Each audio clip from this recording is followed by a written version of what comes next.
In the quiet delta village of Oloriawo, where every newborn's true name is whispered into a sacred gourd, a mother faced the impossible. Amok, a healer known for her wisdom, gave birth to a child whose soul did not speak. His gourd lay silent.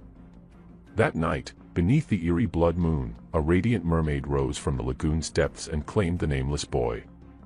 What followed would unravel an ancient sea bargain, summon forgotten spirits, and force a mother to cross 7 sacred rivers to save her son's fading soul. They say the price of a name is more than words, it's a destiny written in the tides. This is the story of how a mother fought the sea's dark promise to reclaim the child who was almost lost forever. Before we dive deeper into this epic tale, we'd love to know where you are watching from. Tell us in the comments. And if you love high-stakes fantasy filled with mermaids, magic, love, and sacrifice, don't just watch, be part of our adventure. Like this video, share it with someone who loves powerful stories, and hit that subscribe button, because tomorrow, we've got an extra special story lined up for you, and trust me, you won't want to miss it. A huge thank you to all our amazing channel members. Your support helps us keep these magical tales alive and thriving. Thunder rolled across the dark sky like 1,000 drums beating in anger. The rain had stopped, but the wind still hissed through the tall palm trees that stood like guards around the village of Oloriawo. Every hut was quiet, every fire dimmed, for the villagers were afraid. Inside a round, clay-walled hut at the edge of the lagoon, a woman screamed. "Push, Amok! Push, my daughter," shouted Mama Idara, the village midwife. Her white head wrap was soaked with sweat. "The child is almost here." Amok, the healer of the village, gritted her teeth and screamed again. Pain surged through her like a river during flood season. Her fingers dug into the raffia mat beneath her as she gave one final push. Then, a cry pierced the air. A baby was born. The tiny child, slick with life, wailed into the stormy night as Mama Idara wrapped him in a palm cloth. Amok collapsed back, her breath trembling, tears on her cheeks. But they were not just tears of pain. They were tears of fear. "He is strong," Mama Idara said with a smile, placing the child in Amok's arms. "But now comes the naming." Amok held her baby close, his skin as dark and smooth as wet clay. His eyes, though barely open, sparkled like stars trapped inside a shell. His cry was loud, wild, like the wind calling to the sea. She kissed his forehead. "Welcome, my son," she whispered. "Let's find your true name." Mama Idara reached into a woven basket and brought out a small, carved gourd. It was the gourd of naming, passed down by the elders. Every child born in Oloriawo had their soul whispered into the gourd, and in return, the gourd would whisper back their name. She placed the gourd beside the baby. Amok took a deep breath. "O spirits of the river, ancestors of the land, I call upon you. Tell me the name of my son." The wind fell silent. The fire stopped flickering. The baby blinked. The gourd remained still. Amok waited. Nothing happened. Mama Idara's eyes grew wide. "Try again," she said softly. Amok spoke louder. "Ancestors, I call on you. What is the name of this child?" The gourd sat quiet. Not even a whisper. Mama Idara picked up the gourd and shook it gently. She placed her ear against it. Silence. The baby stopped crying. He blinked up at his mother as if asking, "Why don't I have a name, Mama?" Amok's hands trembled. "No, this has never happened." "Never," whispered Mama Idara, clutching her chest. "Even cursed children get a name. Even twins born under an eclipse." They both turned toward the door as a cold wind blew into the hut. The fire died completely. From the lagoon outside, a strange sound came. Swoosh, splash, swoosh. The wind carried a song, soft, sad, and sweet, like a woman crying under the moonlight. Then a voice, smooth as silk but heavy like thunder, echoed from the water. "He is not yours to name." Amok gasped. Mama Idara dropped the gourd. It rolled across the floor, hitting the wall with a soft thunk. Who's there?" Amok stood, holding her baby tight. The door flung open by itself. Standing just beyond the doorway, half in the shadows and half in the moonlight, was a woman with glowing skin the color of pearl and gold. Her long hair floated around her head like seaweed in water. Her eyes were large and deep, shimmering like the ocean at night. Around her waist, her body melted into a long, scaly tail covered in silver and green. Water dripped from her fingertips. She was beautiful. She was terrifying. She was not human. Mama Idara dropped to her knees.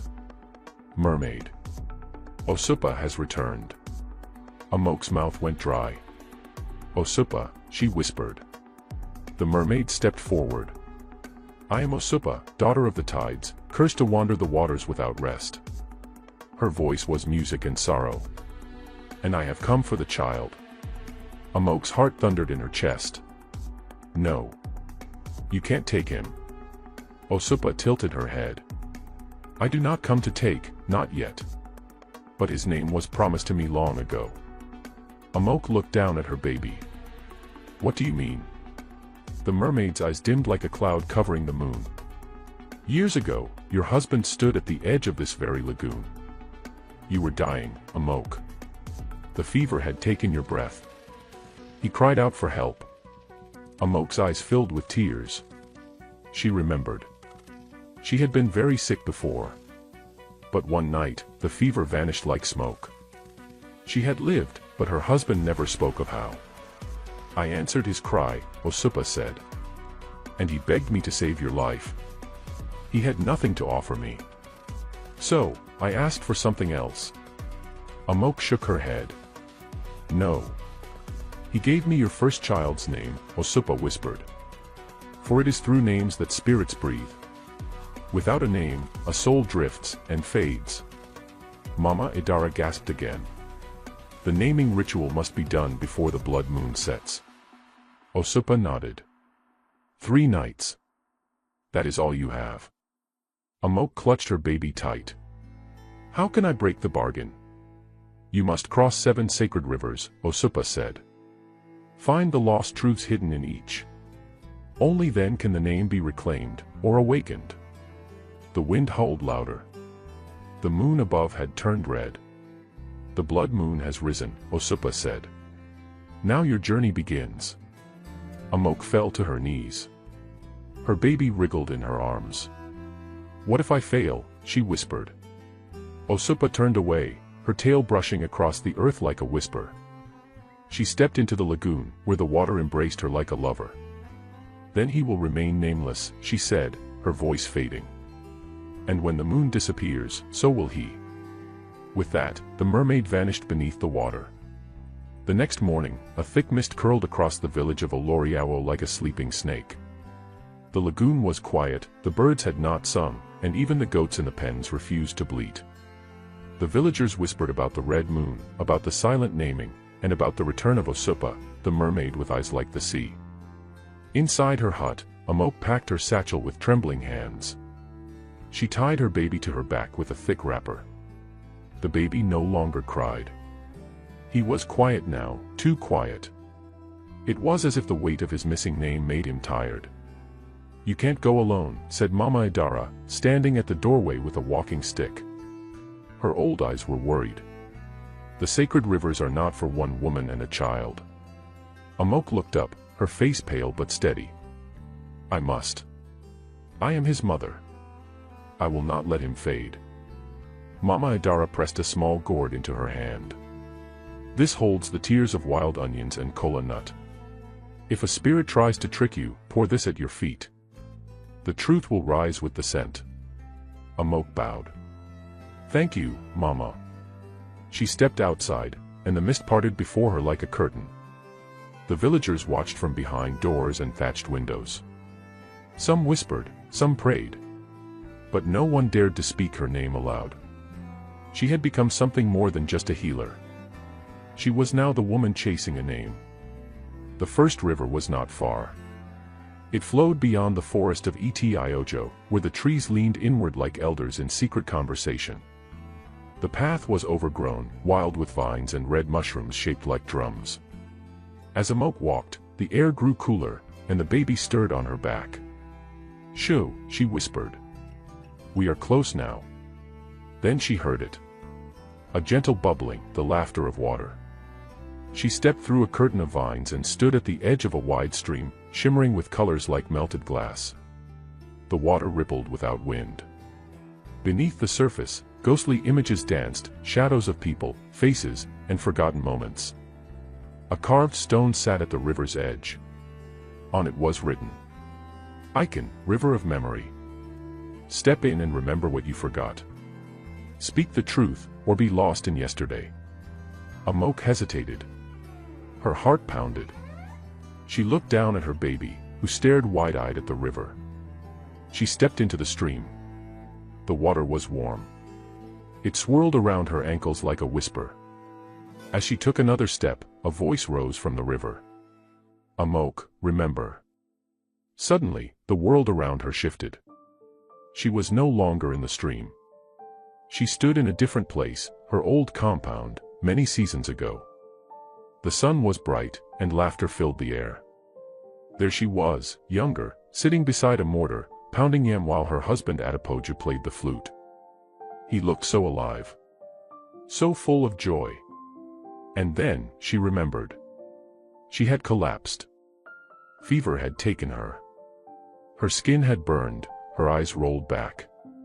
The women had wept and called for the elders. And Adipoju, he had run into the night. The scene changed.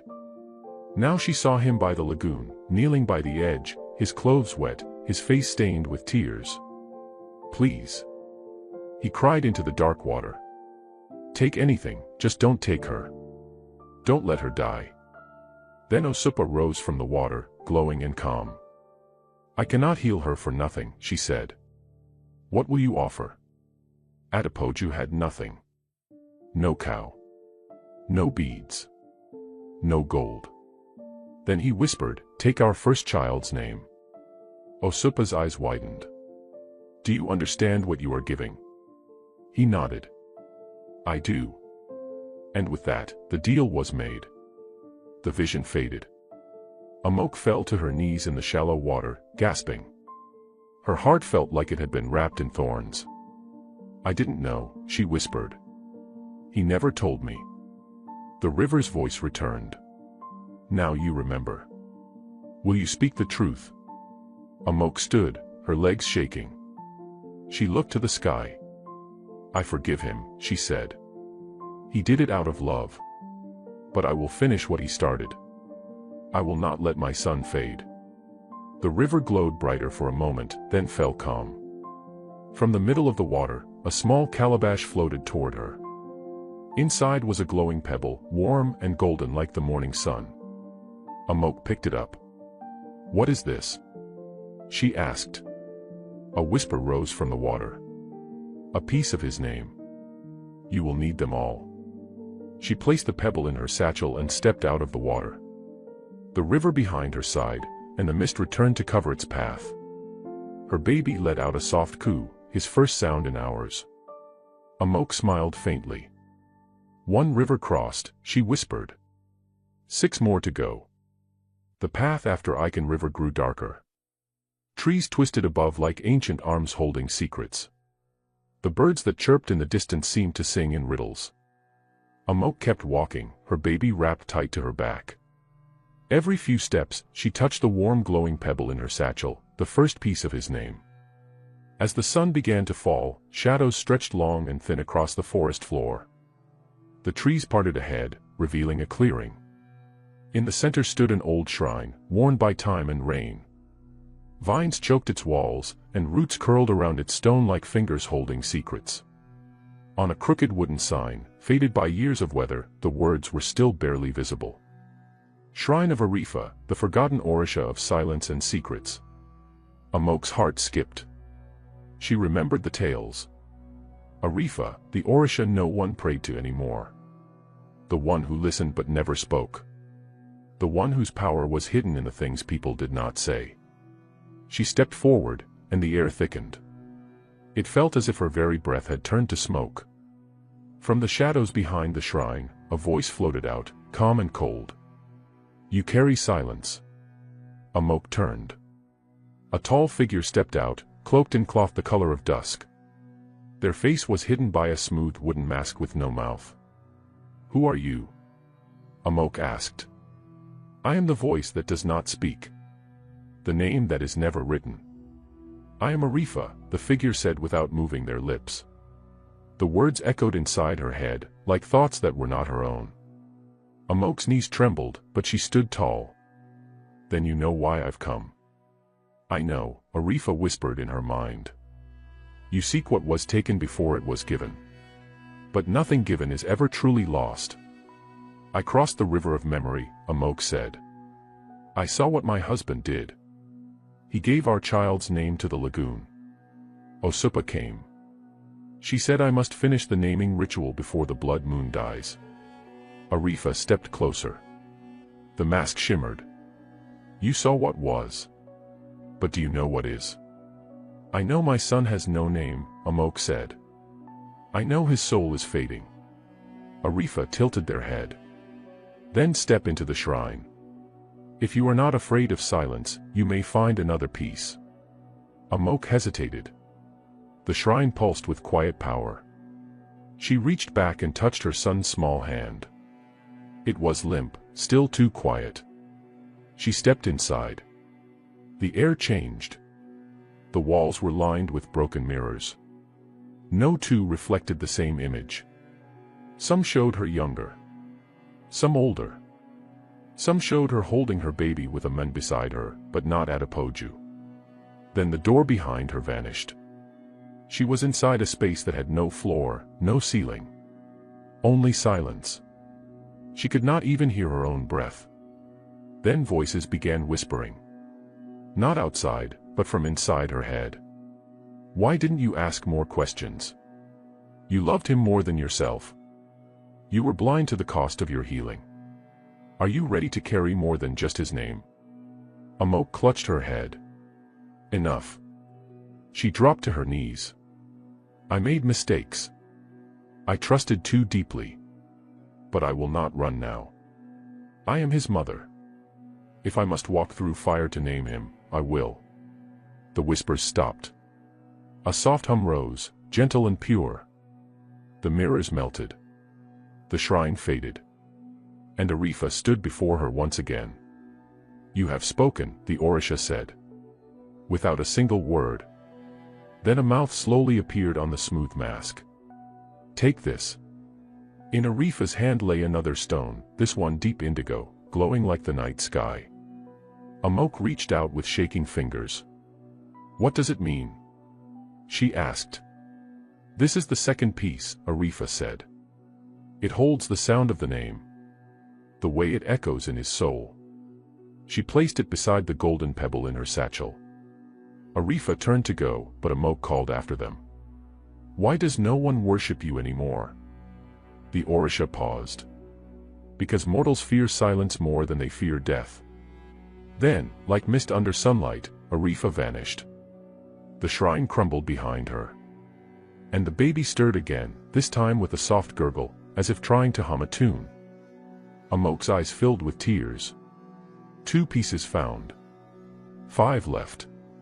She pressed her forehead to her son's and whispered, "Hold on, my love.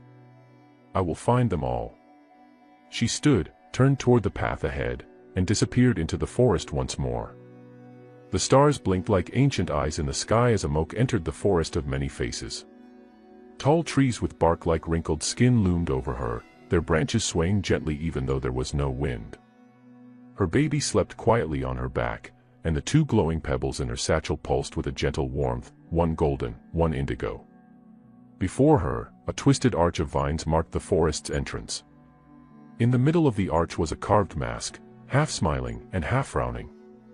To find the third, look in the mirror not made of glass. The words were carved below the mask. Amok stepped through, heart steady but weary. The forest whispered. Leaves rustled like hushed gossip. Faces appeared in tree trunks, some smiling, some crying, some grimacing in silence. None blinked.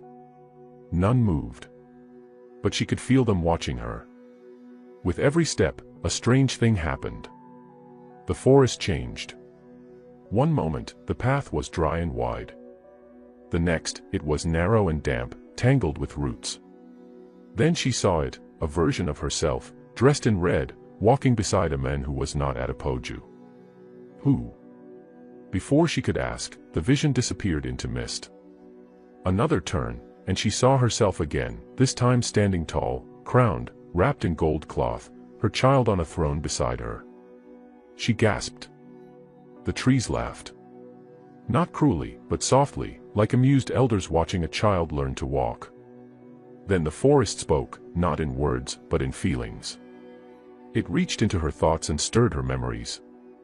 A voice inside her said, "What face will you wear when the time comes?" Suddenly, 3 paths opened ahead. Each glowed with a different hue. The first path glowed blue, cool and soft like morning. The second was red, flickering like firelight. The third was silver, shimmering like the scales of a fish. Amok paused. "What is this test?" she asked aloud. A rustle beside her, and a voice replied, "A mirror not made of glass. You must walk the path that reflects your true self, not who you were, not who you want to be, but who you are now." She spun around. A child stood there. Small, barefooted, and wearing a cloak of leaves. His eyes were large and dark, old beyond his years. His face was smooth, but his voice was heavy like thunder inside a clay pot. "Who are you?" Amok asked. "I am the forest's memory. I remember everyone who has walked here, and the face they wore." "Will you tell me which path is mine?" she asked. "No," the child said, "but I will tell you this, the path you choose will not show you who you want to be. It will show you who you are when no one is watching." He turned and vanished between 2 trees. Amok breathed slowly. She closed her eyes and listened. She remembered cradling the sick in her hut, weeping quietly after villagers left. She remembered laughing with Adepoju under the stars, her joy clouded with fear that she was not enough. She remembered her baby's first cry, the one sound that made her feel whole again after her husband was buried. Blue, gentle and calm. A healer. Red, burning and fierce. A mother fighting. Silver, mystery and sea. The path of Osupa. Her fingers touched the satchel. The pebbles inside vibrated faintly. And she knew. She stepped onto the red path. The moment her foot touched the earth, the world shifted. The trees leaned closer. Faces blinked open in their trunks. Each face was her own, but twisted. One wept bitterly. One scowled in rage. One laughed cruelly. "Why do you carry guilt?" one face asked. "Why do you still love the men who bargained away your child?" another sneered. "Why do you think you deserve to get the name back?" the third spat. Amok stood tall. "I do not carry guilt, I carry truth. I do not love blindly, I understand now. And I do not think I deserve it, I will earn it." Her voice rang through the forest like a bell. The faces shrank back, melting into bark. The red path lit up, and ahead stood a mirror, but not one made of glass. It was a still pool, dark and deep, reflecting only one thing, her face, tired but burning with love. She stepped to its edge. The water rippled and whispered, "This is the face your child knows. The one who did not give up." A third pebble floated to the surface. This one was crimson, warm like a heartbeat. Amok reached in and took it. The moment her fingers closed around it, her baby stirred, and for the first time, let out a small laugh. Amok fell to her knees, laughing through her tears. "Thank you," she whispered to the pool. She placed the pebble in her satchel, where it hummed against the others. Golden. Indigo. Crimson. 3 pieces of her child's name. 3 rivers crossed. Still, 4 remained. She rose, wiped her tears, and walked toward the end of the red path. The forest of many faces faded behind her. The forest thinned behind Amok, and the air opened up into a wide plain under the veil of night. Grass swayed like dancers in the wind. Crickets sang. Stars spilled across the sky like silver dust. But one sound was louder than all others, drums. The moment Amok stepped onto the plane, she heard it. Boom. Boom boom. Boom. A rhythm, steady and strong, rising from somewhere far away. But it was not a festival drum. It was not a drum of joy or mourning. It was the calling drum. Amok froze.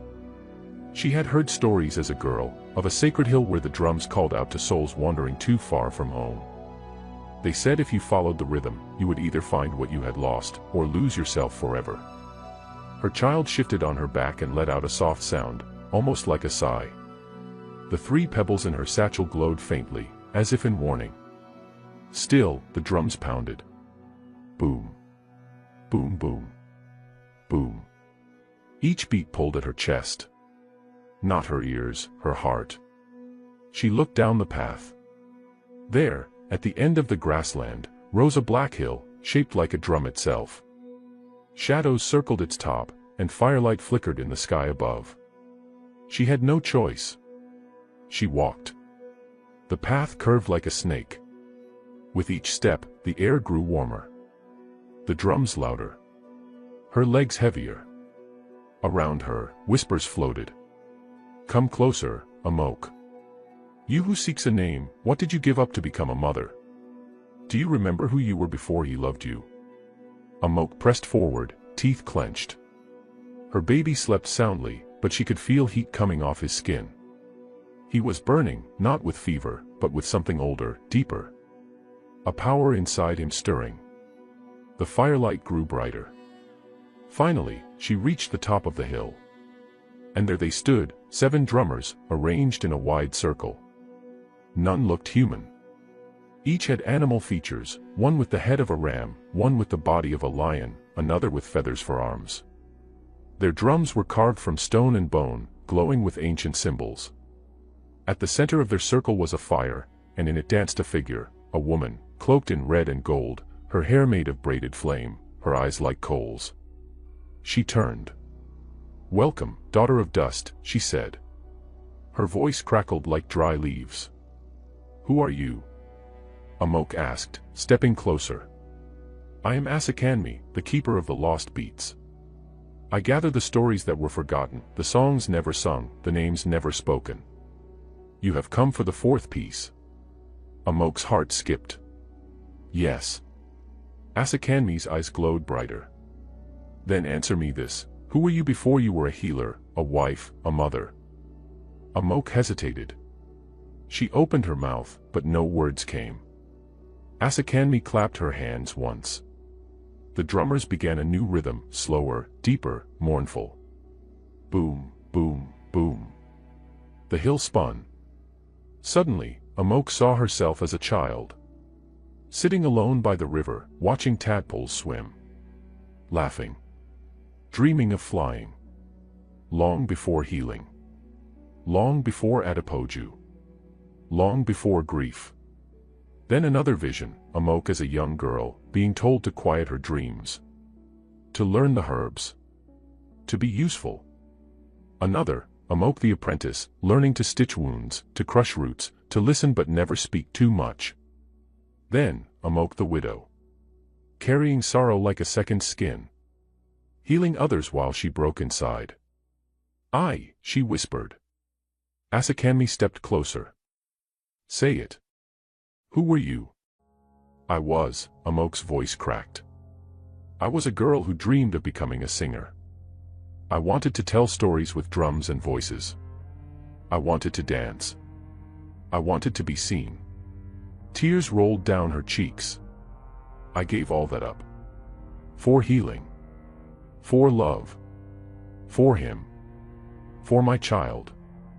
Asakanmi reached into the fire and pulled out a glowing pebble, bright orange, hot to the touch, vibrating with rhythm. "Then take this," she said. "The 4th piece, your voice. The part of your son's name that echoes your truth." Amok took the pebble. Her hands shook. The drummers stopped. Silence. Then her baby giggled, soft and sweet. Asakanmi smiled. "You carry more than a child, Amok. You carry the memory of all the women who gave too much and never asked for their names back. Amok bowed deeply. Asakanmi faded into the fire. The drummers vanished like smoke. And once more, Amok stood alone on the hill. But not empty. For pebbles now pulsed in her satchel. Golden, the soul. Indigo, the sound. Crimson, the strength. Orange, the truth. She touched her baby's hand. We are halfway there, little one. The moon, high and red, stared down. And the drums, though silent now, seemed to beat faintly inside her heart. The blood moon hung low, casting a red glow over the sleepy delta village of Oloriawo. The air was thick with whispers, old stories stirring in the reeds, and the scent of salt and earth mingling beneath the stars. Amok's feet touched the soft mud near the lagoon's edge. Her baby was warm against her back, the 4 glowing pebbles pulsing softly in her satchel. Ahead, the dark water shimmered, hiding secrets beneath its surface. She knew the next step awaited beneath the waves. "Osupa," she whispered. "I must find you." A sudden splash made her freeze. From the water emerged a figure, draped in wet cloth and seaweed, eyes sharp and wide like a hawk's. It was Oba, the old fisherman, who everyone said had forgotten more than most could remember. His boat rocked gently at the shore, nets tangled with shells and bits of coral. "Amok," Oba said, his voice rough as river stones. "You're here. The moon calls us all." "How do you know about the moon?" Amok asked. Oba smiled faintly, revealing teeth worn by time. "I remember things the river whispered to me, things no one else can hear." He stepped closer. "I know about your husband's bargain. The pact with the sea. And the price it took from you." Amok's heart skipped. "You know the story?" Oba nodded. "But the sea is deeper than stories. And Osupa, she is not just a mermaid. She is a keeper of secrets, both beautiful and terrible." "Tell me," Amok begged. "Tell me what I must do." Oba's eyes flickered toward the lagoon. "To reclaim a name lost beneath waves, you must dive into the trench of echoes. It is the place where memories drown and are reborn. But beware, the sea tests those who enter with visions of their greatest fears and desires." Amok swallowed hard. "The 7th river will lead you there," Oba continued. "But first, you must face your own reflection beneath the water. Only then will Osupa reveal the final pieces of the naming ritual. Will you come with me?" Amok asked, hope flickering like a candle. Oba shook his head slowly. "No. This is your journey, healer. But I will be watching. And when the time comes, I will lend my voice to yours." Amok nodded. She stepped into her small canoe, the pebbles glowing brighter in the dark. As the boat drifted into the lagoon, the blood moon cast a crimson path on the water, guiding her toward the unknown depths, and the secrets Osupa held. The lagoon was quiet, save for the gentle splash of Amok's paddle cutting through the water. The blood moon hung heavy, its red glow weaving a path across the dark surface. The village of Oloriawo faded behind her, swallowed by mist and silence. The satchel on her back, heavy with 4 glowing pebbles, pulsed softly against her heart. Ahead lay the trench of echoes, a deep, shadowy rift in the lagoon where the water sang songs of forgotten names and lost souls. Amok took a deep breath, steadying herself. She dipped her paddle and guided the small canoe toward the trench's edge, where the water turned from sparkling silver to inky black. A chill ran through her bones. Suddenly, the water stirred. From its depths rose a figure, Osupa, the mermaid. Her skin shimmered like moonlight on water, her hair flowing like waves, eyes glowing with ancient sorrow. "You've come far, Amok," Osupa said, voice like the tide's whisper. "But to reclaim what was lost, you must dive into the trench, face your fears, and listen to the echoes of your heart." Amok nodded, gripping her baby close. Osupa reached into the water, pulling out a glowing shell. "This will guide you through the darkness." Amok took the shell, its warmth spreading through her fingers. With a nod, she slipped into the cold water, the world above fading into silence. Down, down she sank, the trench swallowing her in shadows. Echoes of voices, her own, her husband's, her child's, floated around her, mixing with memories both sweet and painful. The water turned thick, heavy with the weight of the past. Suddenly, a shadow loomed, a dark shape with eyes like burning coals. It reached for her, whispering her deepest fears, losing her child, forgetting her name, being alone. Amok steadied her breath, holding the glowing shell close. "You are not alone," a voice echoed. The shadow hesitated, then dissolved into light. Ahead, a soft glow appeared. Amok swam toward it, rising into a cavern lit by bioluminescent plants. At its center lay a stone altar, where 4 more glowing pebbles waited. Osupa's voice echoed in the water. "The final pieces of your child's name are here, the courage to face the unknown, and the love that binds all souls." Amok reached out, heart pounding. As her fingers closed around the pebbles, the water shimmered, and the blood moon's light bathed her and her child in a warm embrace. She was ready for what came next. The moment Amok's fingers closed around the 2 glowing pebbles, the waters of the Trench of Echoes shimmered brighter, like the heartbeat of the sea itself. She felt a pulse, deep inside her child. His small hand pressed against her back, warm and steady, as if he understood the power now flowing through them. Osupa's voice, soft and ancient, whispered from the shadows of the cavern. "Amok, you carry more than a name. You carry a destiny, tied to a pact forged long ago." Amok's breath caught. "Tell me," she said, voice trembling. "What pact? What must I do?" Osupa's eyes glowed like stars. "Years before your child was born, your husband, Adepoju, made a deal with the sea. To save you from death, he promised the firstborn's name, a sacred gift that holds the soul's true power." Amok's heart ached at the memory of Adepoju's fevered eyes, the night he left her alone by the riverbank, whispering of bargains and debts. Now, under the blood moon, that pact demands completion. Either the naming ritual finishes, and your child's name is returned, or something else will awaken. "What?" Amok asked, gripping the glowing pebbles tighter. "The slumbering Orisha hidden within your son. A spirit of great power, waiting for a name to call it forth." Amok's mind raced. The stories she had heard as a child, the Orishas who watched over the world, who could bring blessing or destruction. "Can I choose?" she whispered. Osupa nodded. "The choice belongs to you. But be warned, returning the name will save your child's soul, but awaken only his human spirit. To awaken the Orisha is to invite power and danger, for him and for all." Amok looked at her sleeping child, small and fragile in the glowing cavern. Her voice was steady when she spoke. "I must find my husband's hidden pact. I must understand why he gave that name away." Osupa's tail flicked through the water. "The last river you must cross will bring you to the truth. But remember, Amok, love and sacrifice walk the same path, and the name you seek may not be what you expect." A soft glow wrapped around Amok and her child as the cavern dissolved into swirling currents, pushing her upward toward the surface. She gasped as she broke through the water, the blood moon lighting the lagoon like a blazing fire. Amok climbed into her canoe, the 7 glowing pebbles nestled safely in her satchel. The final journey awaited. The sky was a deep, heavy red as Amok paddled her small canoe toward the 7th river. The water shimmered strangely, like molten glass under the blood moon's fierce glow.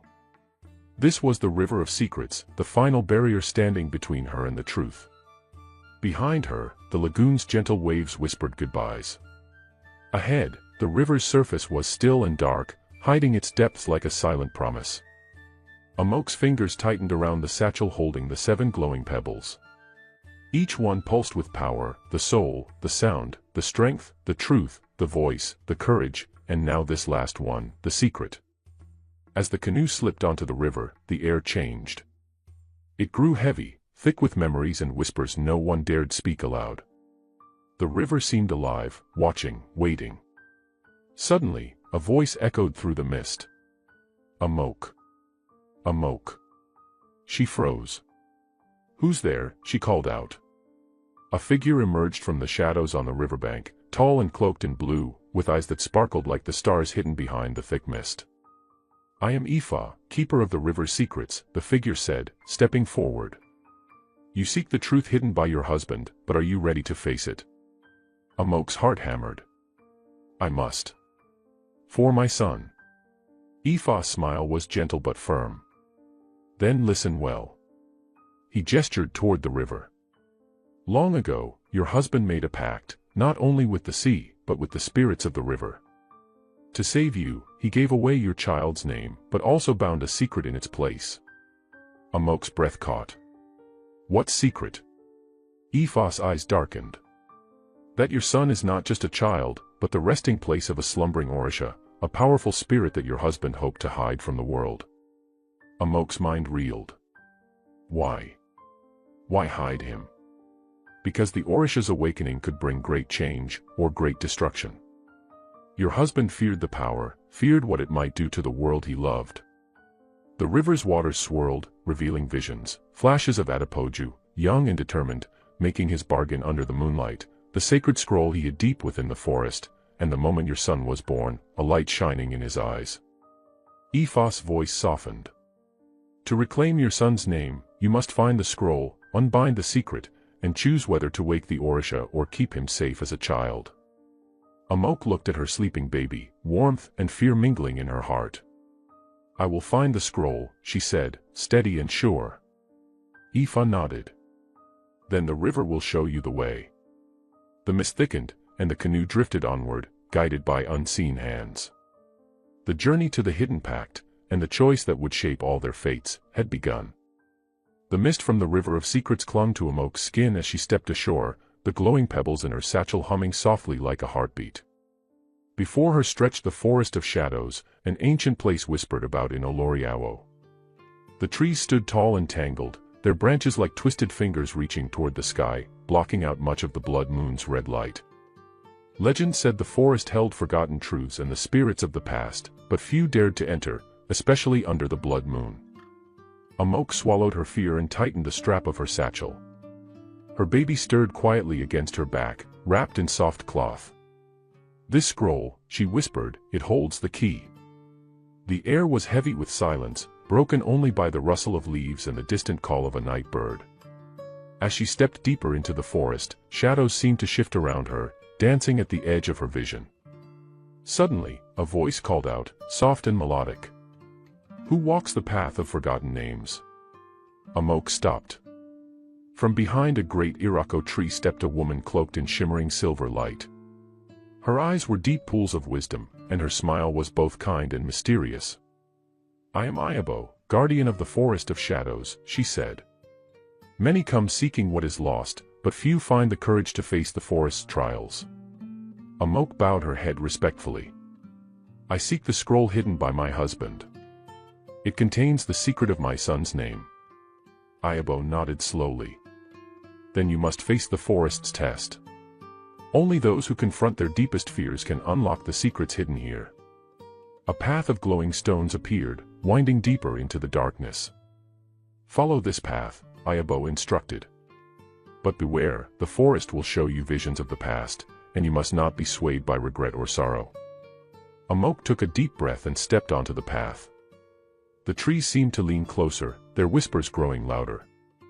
She saw flashes of her husband, young, hopeful, making his pact, her own face, filled with love and worry, and her baby, whose eyes held a light she could barely understand. Tears welled in her eyes, but she pressed forward. Suddenly, the ground beneath her feet shifted. Shadows rose like smoke, forming into a swirling figure, a mirror of Amok herself. Why do you seek what is hidden? The shadow asked in a voice like wind. To save my child, Amok replied firmly. The shadow's eyes softened. Then you must forgive what has been lost, or be lost yourself. Amok closed her eyes, breathing deeply. She thought of her husband's sacrifice, her own fears, and the love that held her family together. When she opened her eyes, the shadow had vanished. Ahead, on a stone pedestal covered in moss, lay an ancient scroll tied with a red ribbon. Amok reached out, her fingers trembling, and took the scroll into her hands. The forest seemed to sigh, a breath of release. Ayabo appeared beside her, smiling. You have passed the trial, healer. Now, the true choice begins. Amok clutched the scroll close, feeling its weight, heavy with secrets and fate. The blood moon above shone brighter, as if watching. The flickering light of the blood moon barely pierced the dense canopy as Amok sat beside a small fire deep within the forest of shadows. Her fingers trembled as she carefully untied the red ribbon around the ancient scroll. The parchment was old and delicate, its edges worn from time, but the ink was still vivid, swirling symbols and words written in the secret language of the ancestors.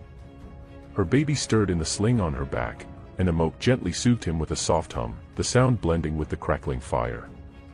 She took a deep breath and began to read aloud, her voice barely above a whisper. By the tides and the river's flow, a name is given, a soul to grow. But when life is saved by sea and land, a price is paid with a binding hand. Amok's heart ached as the scroll revealed the full story. Her husband Adipoju had bargained with Osupa, the mermaid of the lagoon, to save Amok's life when she fell dangerously ill during pregnancy. In exchange, he promised the name of their firstborn child, a sacred gift that carries the very essence of identity and spirit. But there was more. The scroll detailed a secret clause, a warning that if the naming ritual was not completed before the blood moon's end, the child's soul would fade, lost to the depths forever. Yet, if the name was not returned, a powerful Orisha hidden within the child would awaken, bringing great change, but also great risk. Amok's hands shook. She looked down at her son's sleeping face, peaceful, innocent, yet holding an ancient power she barely understood. The firelight flickered as her thoughts raced. To return the name meant saving her child's soul, keeping him safe and human. But to awaken the Orisha was to unleash a force beyond her control, a force her husband had tried to hide. Osupa's words echoed in her mind, love and sacrifice walked the same path. Amok knew what was at stake. The fate of her son, the balance of her village, and the whispers of the spirits depended on her choice. She closed her eyes, searching her heart for the answer. Amok, a voice came softly through the trees. It was Ayabo, the forest guardian, appearing like a gentle shadow. The choice is yours. What will you give for the name your husband sold? Tears slipped down Amok's cheeks. I will give everything.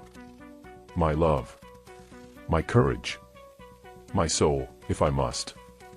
Ayabo smiled warmly. Then rise, mother. The path beyond the forest awaits. The final step of the naming ritual is near. As the blood moon climbed higher, its red light spilling through the branches, Amok wrapped the scroll tightly and rose to her feet, holding her son close. The time to decide was almost here. The night air was thick with anticipation, heavy as the scent of wet earth and jasmine blossoms that grew wild along the riverbanks of Oloriawo. The blood moon hung low and swollen, casting a fiery red glow over the village and the sacred lagoon where Osupa once danced beneath the waves. Amok's heart pounded like the drums in the distant village square.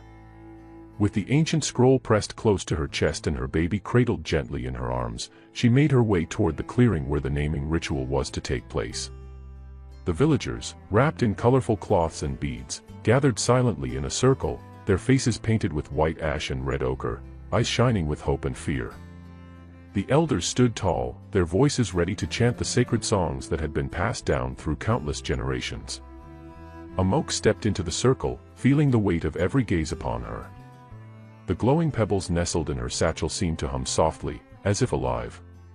Suddenly, from the shadows at the edge of the clearing, Osupa appeared. Her radiant form shimmered, a beautiful mermaid with scales glinting like silver moonlight and eyes deep as the ocean. She moved with a grace that seemed to bend the air itself. Amok, Osupa's voice was gentle but carried the power of the tides. Tonight, the naming ritual will either save your son or awaken the Orisha within him. Amok nodded, her voice steady despite the storm inside her. I am ready. The elders began their chants, voices rising in harmony with the flickering flames of the central fire. The air vibrated with magic, thick and tangible. The sacred gourd, empty for so long, was passed to Amok, glowing faintly under the moonlight. With trembling hands, she lifted her baby and whispered words learned from the scroll, the words her husband had once vowed to give. By river, sea, and sky above. Return the name, the gift of love. Let spirit rise, let soul be whole. Bless this child, body, and soul." The gourd shone brighter, but still no sound came from within. The villagers held their breath. Then, a ripple of water swept through the clearing as Osupa knelt and pressed her hand to the ground. The earth shook softly, and a deep voice echoed from the depths of the lagoon. "Who dares claim the name promised by the tide?" Amok stepped forward, her voice ringing clear. "I am Amok, mother of the nameless child. I seek to restore what was lost, to bring life back to my son's soul." A silence followed, broken only by the crackling fire and the soft murmur of the river.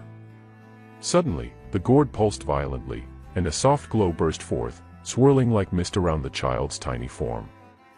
The villagers gasped as the child's eyes fluttered open, shining with a new light, one that held both humanity and something ancient, powerful. Osupa smiled, tears sparkling in her eyes. "The ritual is incomplete, but the name is returning."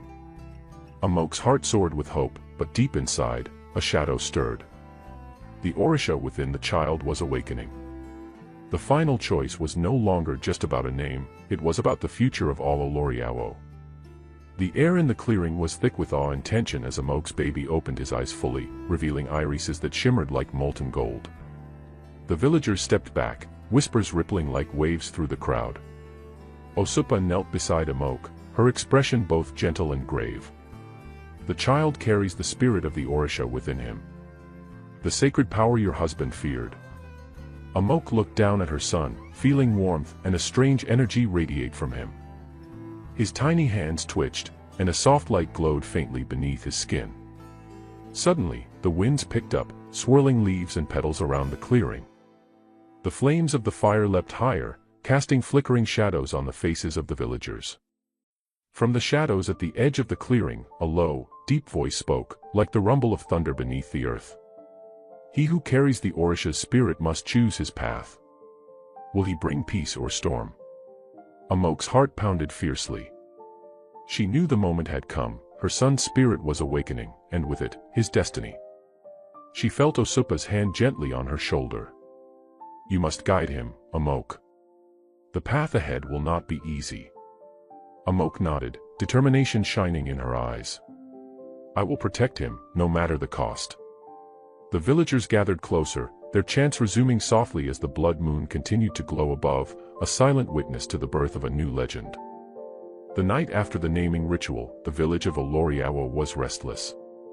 Whispers traveled like wildfire, the child had awakened an Orisha spirit within him, a power both feared and revered. The elders gathered in the council hut, faces solemn as they debated the meaning of this awakening. Amok sat quietly outside, cradling her son beneath the stars. His golden eyes flickered with strange lights, sometimes glowing softly in the dark, sometimes pulsing like a heartbeat. Suddenly, a cool breeze swept through the village, carrying a faint voice on the wind. To master the Orisha's power, he must face the trial of the 7 rivers. Only then will his path be clear. Amok looked up, sensing the truth in the whisper. She knew what the journey meant, crossing the sacred rivers again, but this time with her son, guiding him through each test.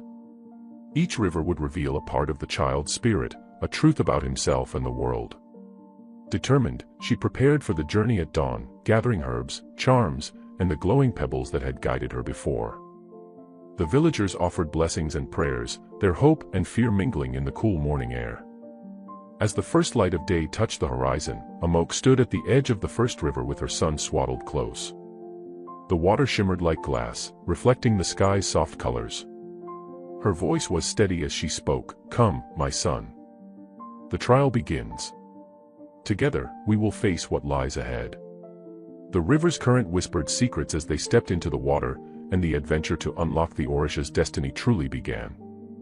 The sun had just risen over Oloriawo, casting a golden light on the winding path toward the first sacred river. Amok held her son close, his golden eyes now open and curious, reflecting the soft morning light. The villagers gathered briefly to offer blessings, their voices low and hopeful, sending them off with prayers for strength. The first river was known as Ibioju, the River of Courage. It was said that this river revealed the bravery hidden deep within one's heart, a test to see if the spirit could stand firm in the face of fear. As Amok approached the riverbank, the water shimmered with a strange, silvery light. Mist rose softly from the surface, swirling in gentle spirals. The air smelled of earth and fresh rain. "This river will test your son's courage," Amok whispered, feeling the weight of the moment. "And yours too." She carefully stepped into the cool water, which lapped gently around her ankles. The baby stirred but did not cry. With a steady breath, she waded deeper until the water reached her knees. Suddenly, the river's surface broke with a flash of light, and from the depths rose a tall figure, a great spirit clad in water and mist. His eyes were bright and fierce, like lightning beneath a stormy sky. "I am Ekin, the guardian of courage," the spirit's voice rolled like thunder. "To pass this river, you must face your deepest fear." Amok steadied her breath. "I am ready." Ekin raised his hand, and the waters around them shimmered and twisted, forming a vision. Before Amok appeared her husband, Atapoju, smiling but distant, a shadow between life and death. "Why did you leave us?" the vision whispered, voice filled with sorrow. Tears welled in Amok's eyes. "I did not leave. I carry you with me, in my heart and my son." The vision shifted, showing a future where her child's name was lost forever, fading into the depths, never remembered. Amok's heart clenched tightly, but she held fast. "I will not let that happen." The spirit nodded. "Your courage is strong. You face loss and fear with love. You may pass." The river calmed, the mist faded, and the water sparkled under the morning sun. Amok lifted her son, feeling a new strength within them both. With a grateful bow to Ekin, she stepped out of the river onto the soft earth. The journey had only begun. After passing the river of courage, Amok and her son journeyed through thick forest paths, the soft sounds of birds and rustling leaves guiding their way. The air was cooler here, filled with the scent of wild herbs and blooming flowers. Every step felt heavier now, the weight of the quest settling deeper into Amok's heart. They soon arrived at the banks of the second sacred river, Omiotito, the River of Truth. The river was calm and clear, its water so transparent that Amok could see the smooth stones lining its bed. A gentle breeze stirred the leaves, as if whispering secrets only the brave could hear. "This river will show us what is hidden beneath," Amok said softly to her son. "We must face the truth, about ourselves, about your spirit, and about the pact made long ago." Holding her son close, she stepped into the cool water, which felt like a mirror reflecting her own face. Suddenly, the water shimmered and shifted, and from its depths appeared a figure, a woman cloaked in light, her eyes warm but piercing. "I am Aya Ase, the guardian of truth," the spirit said, her voice gentle but commanding. "To cross this river, you must face what you have hidden in your heart." Amok's breath caught. The spirit's gaze seemed to see into her soul. "I have hidden fear," Amok whispered.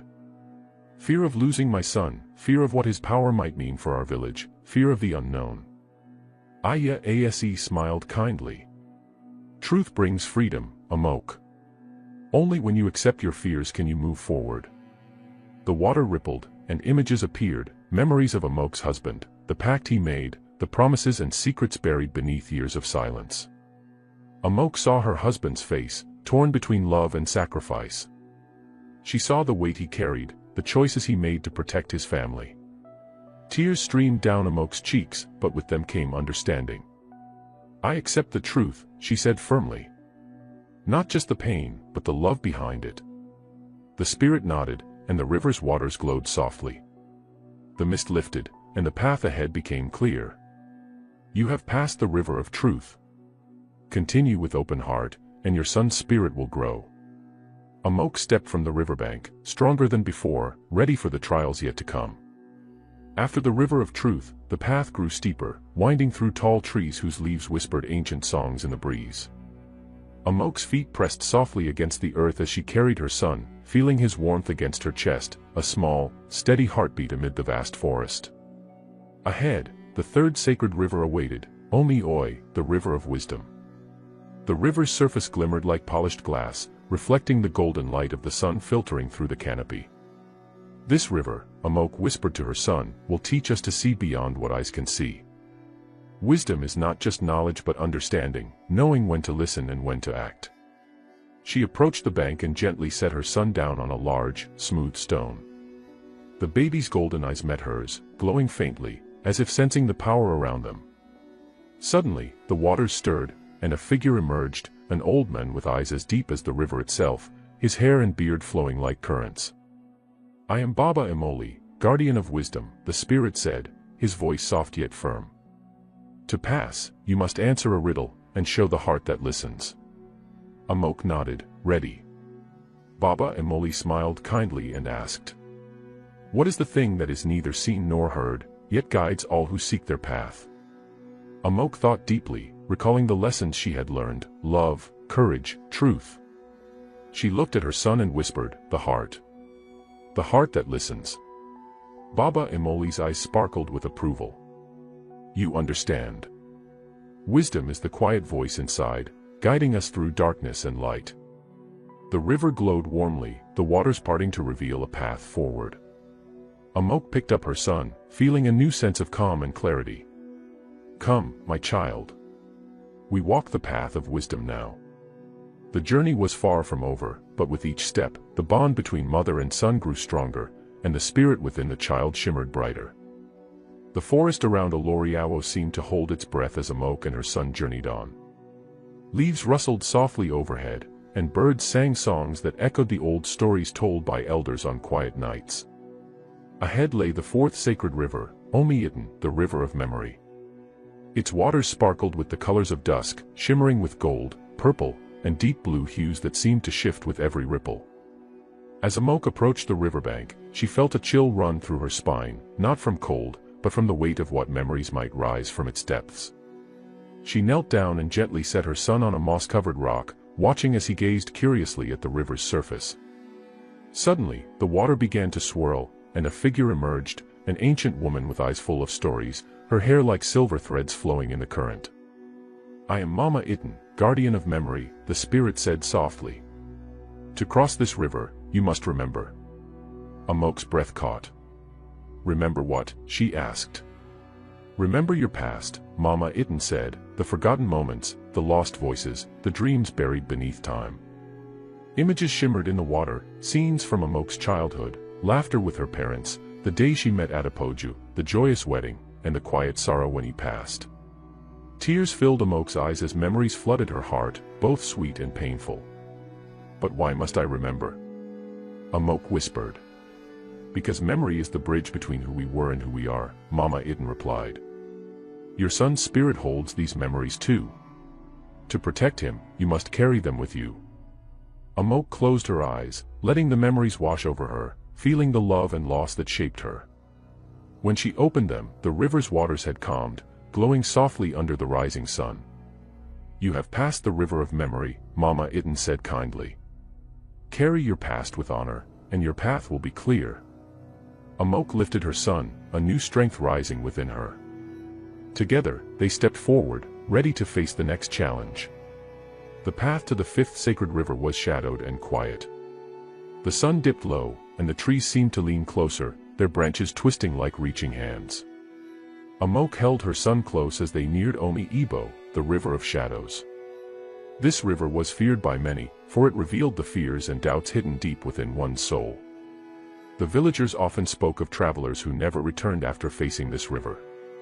Amok's heart pounded as she stepped onto the riverbank. The water was dark and still, reflecting the growing twilight. Osupa's words echoed in her mind, "Face the shadows, or they will consume you." With steady hands, she set her son on a flat stone near the water's edge. The river's surface rippled and a figure emerged, a tall, cloaked spirit with eyes like black holes, drawing in the light. "I am Oba Oken, guardian of shadows," the spirit's voice was deep and chilling. "To cross, you must face what lurks in the darkness of your heart." Amok swallowed her fear and stepped forward. Suddenly, the shadows around her thickened, and visions appeared, failures, regrets, moments when she felt weak or alone. The whispering voices of doubt tried to break her resolve. "Why should I continue?" a voice hissed.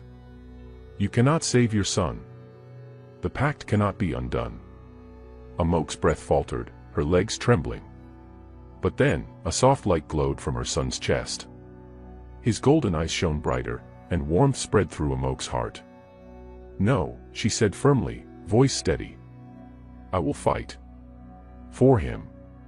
For our future. The shadows recoiled, fading into the night. Oba Oken nodded slowly. You have faced your darkness and did not fall. The path is yours. The river's waters brightened, reflecting the first stars appearing in the sky. Amok picked up her son, her spirit stronger than ever. The journey was harder now, but she was ready. Night had fully fallen when Amok and her son reached the sixth sacred river, known as Omi Ifa, the river of sacrifice. The air was thick with the scent of blooming night flowers, and the river glowed faintly under the silver light of the stars. The water moved slowly, shimmering with a soft, reddish hue like the last embers of a dying fire. Amok looked down at her son, who gazed back at her with quiet trust. This river, she whispered, asks for the greatest offering, a true sacrifice made from the heart. As she stepped into the water, the river whispered ancient songs, weaving around her like a soft embrace. Suddenly, the spirit of the river appeared, a tall figure with eyes like burning coals and wings that glowed with fiery light. I am Ori, guardian of sacrifice, the spirit said, voice both powerful and tender. To cross, you must offer something precious, something you love more than yourself. Amok's heart trembled. She thought of the years she had lived without her husband, the pain of raising her child alone, and the fear of losing him now. What must I give? She asked. Your greatest treasure, Ori replied. Amok closed her eyes, feeling the warmth of her son's small hand in hers. I offer my love, she said softly. My love, my life, my hope, all for him. The river flared with light, washing over her like a baptism. The glow spread to her son, who smiled and reached up to touch her face. You have given freely and truly, Ori said. The river honors your sacrifice. The path beyond the river opened, bathed in golden light. Amok stepped out, feeling a deep peace, but also knowing the final trial still awaited. Amok's feet felt light but steady as she approached the last sacred river, Omi Ianmo, the river of destiny. It flowed quietly beneath a sky painted with the deep reds and purples of the blood moon's rise. The villagers had always spoken of this river in hushed tones, for it held the power to shape futures and reveal the true path of a soul. The river's surface was like molten silver, shimmering with the glow of the moon, and faint whispers seemed to float upon the cool night air. Amok looked down at her son, now resting peacefully in her arms. His golden eyes seemed to pulse gently in rhythm with the river's flow. Taking a deep breath, she stepped into the water. Immediately, a radiant figure emerged, a regal woman cloaked in flowing robes of moonlight. Her eyes held the wisdom of centuries. I am Ianu, guardian of destiny, the spirit spoke with a voice like a soft wind. You have traveled far, Amok. Now you stand before the choice that will shape your son's fate, and the fate of the spirits themselves. Amok's heart pounded. She felt the weight of her journey, the love, the loss, the courage. Ianu continued, your husband's pact with the sea demands the naming ritual be completed tonight. But there is another path, one that awakens the slumbering Orisha hidden within your son, a power that could change everything. The spirit's gaze pierced Amok's soul. To reclaim your son's name, Ianu said, you must decide, return his name to the sea, or awaken the Orisha within him. Amok's mind raced. The sea had claimed her child's name, but the Orisha's power could be dangerous. I do not want to lose him, she whispered. But I fear what awakening might bring. Ianu nodded gently. The choice is yours, but time is short. The blood moon bleeds, its power will soon decide. As the river's waters shimmered, visions of possible futures flickered before Amok's eyes, her son growing with a name, living a peaceful life, or rising with the might of an Orisha, changing the world around him. Tears filled Amok's eyes as she held her son close. The moment had come. The blood moon hung low in the sky, casting a deep red glow over the sacred riverbank. Amok's heart beat loudly, echoing in the stillness of the night. The final moment had arrived, the naming ritual. Ianu, the guardian of destiny, stood beside her, serene and powerful. You must perform the ritual now, or lose your son's soul to the depths, Ianu said softly. But remember, the choice you make will change everything. Amok nodded, clutching her son close. She felt the weight of every step she had taken, the 7 rivers crossed, the truths faced, the sacrifices made. She reached into her woven bag and pulled out the sacred gourd, the vessel meant to capture the child's true name. But the gourd was still silent, empty of the soul's whisper. Osupa's voice echoed in her memory, "The pact is not yet complete." Amok looked up at the shimmering river, its waters alive with an otherworldly light. Slowly, she began the ritual chant, her voice steady but filled with hope. "O spirits of river, forest, and sea, hear a mother's plea, set my child free. Name the soul that dances in light. Bring him back from the endless night." The river shimmered, and a soft voice seemed to rise from the depths. Amok felt her son's small hand tighten around her finger. Suddenly, the waters parted, and Osupa emerged, her radiant form glowing beneath the blood moon. "You have come far, Amok," Osupa said, her voice like the gentle crash of waves. "But the price remains." Amok's eyes met Osupa's. "Tell me what must be done." "The pact was made in love and desperation," Osupa said. "Your husband gave the sea your child's name to save your life. Now, the naming ritual must be completed, or your son's soul will fade." Amok's heart shattered, but she steeled herself. "Is there no other way?" Osupa's eyes softened. "There is a choice, to reclaim the name, or to awaken the power within him. But beware, power without name is wild, and name without power is empty." Amok looked at her son, his golden eyes shining with promise. "I choose, to awaken the Orisha within," she whispered, her voice trembling but certain. Osupa nodded, and the river glowed brighter than ever. The ritual began, light and water swirling, voices of spirits rising in song. Amok felt a warmth spread through her son, a power awakening deep inside. The night was alive with magic, and the fate of her child, and all Oloriawo, hung in the balance. As the chant ended, a deep hush fell over the river. Amok held her son tightly. His little body had gone still, eyes closed, head resting against her chest. But the silence was not empty, it pulsed, it breathed. The water shimmered around them like liquid stars. Osupa lifted her hands toward the sky, and the blood moon responded. Its crimson light poured down in a thick, golden beam, touching the child's forehead. And then, he stirred. First, his fingers twitched. Then his eyes opened. But they were no longer the soft gold she had known.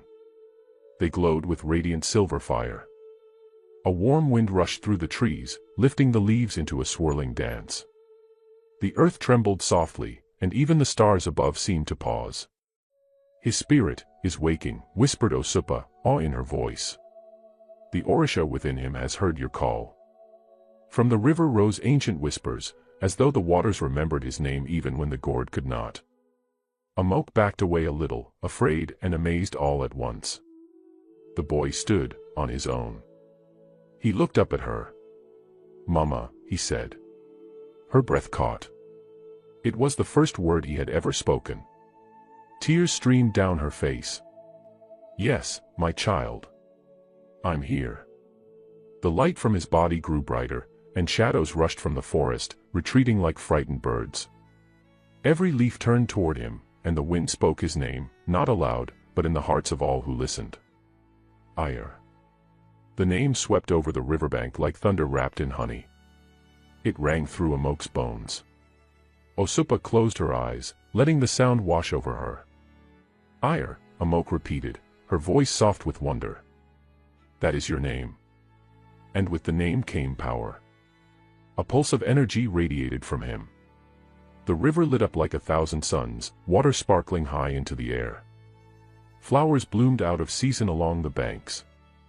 Spirits of light and mist appeared, surrounding him, bowing to him. "Amok," Osupa said gravely, "he is no longer just a child. Ire is a vessel of the old magic. One of the hidden Orisha, long thought lost to the sea in time." Amok touched her son's face. "He is still mine." "Yes," Osupa replied. "But now, he belongs to more than you. The spirits will call for him. The world will need him." Ire looked between them, silent, his gaze as ancient as it was innocent.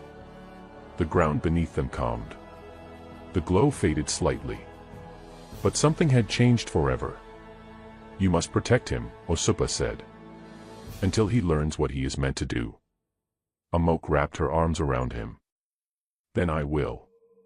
No matter what comes. From the water, Ayana, the spirit of destiny, appeared once more, eyes wide with wonder. It is done, she said. The river has chosen. The Orisha has awakened. And the path ahead has changed. But there is still danger, Osupa added, voice darkening. The sea knows the pact has been broken. The creature who sealed it will not let go so easily. Amok turned to face the horizon. The wind had shifted again, this time colder, sharper.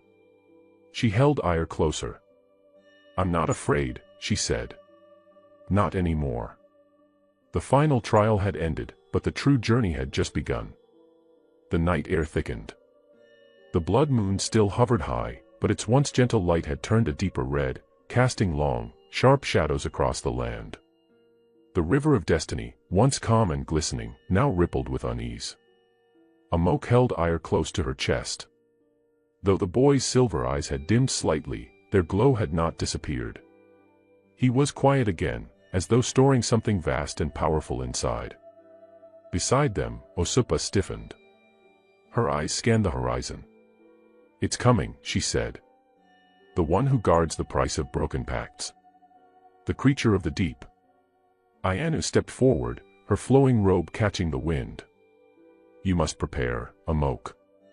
This is not a spirit. Not a test. It is a beast born of forgotten rage and twisted hunger. It comes to claim what it believes is owed. What is it? Amok asked, her voice a whisper, clutching Ire tighter. Osupa's voice turned low and heavy.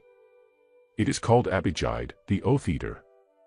It lives in the abyss beyond the seventh river, where broken promises sink and gather like bones. When a pact is broken, it rises to devour the debt. A rumble echoed from deep within the earth. Then came the smell of salt and rot. The river surged, and from its center rose a monstrous shape. Towering, coiled in black scales and barnacles, with eyes that glowed like dying suns, Abijide emerged from the depths.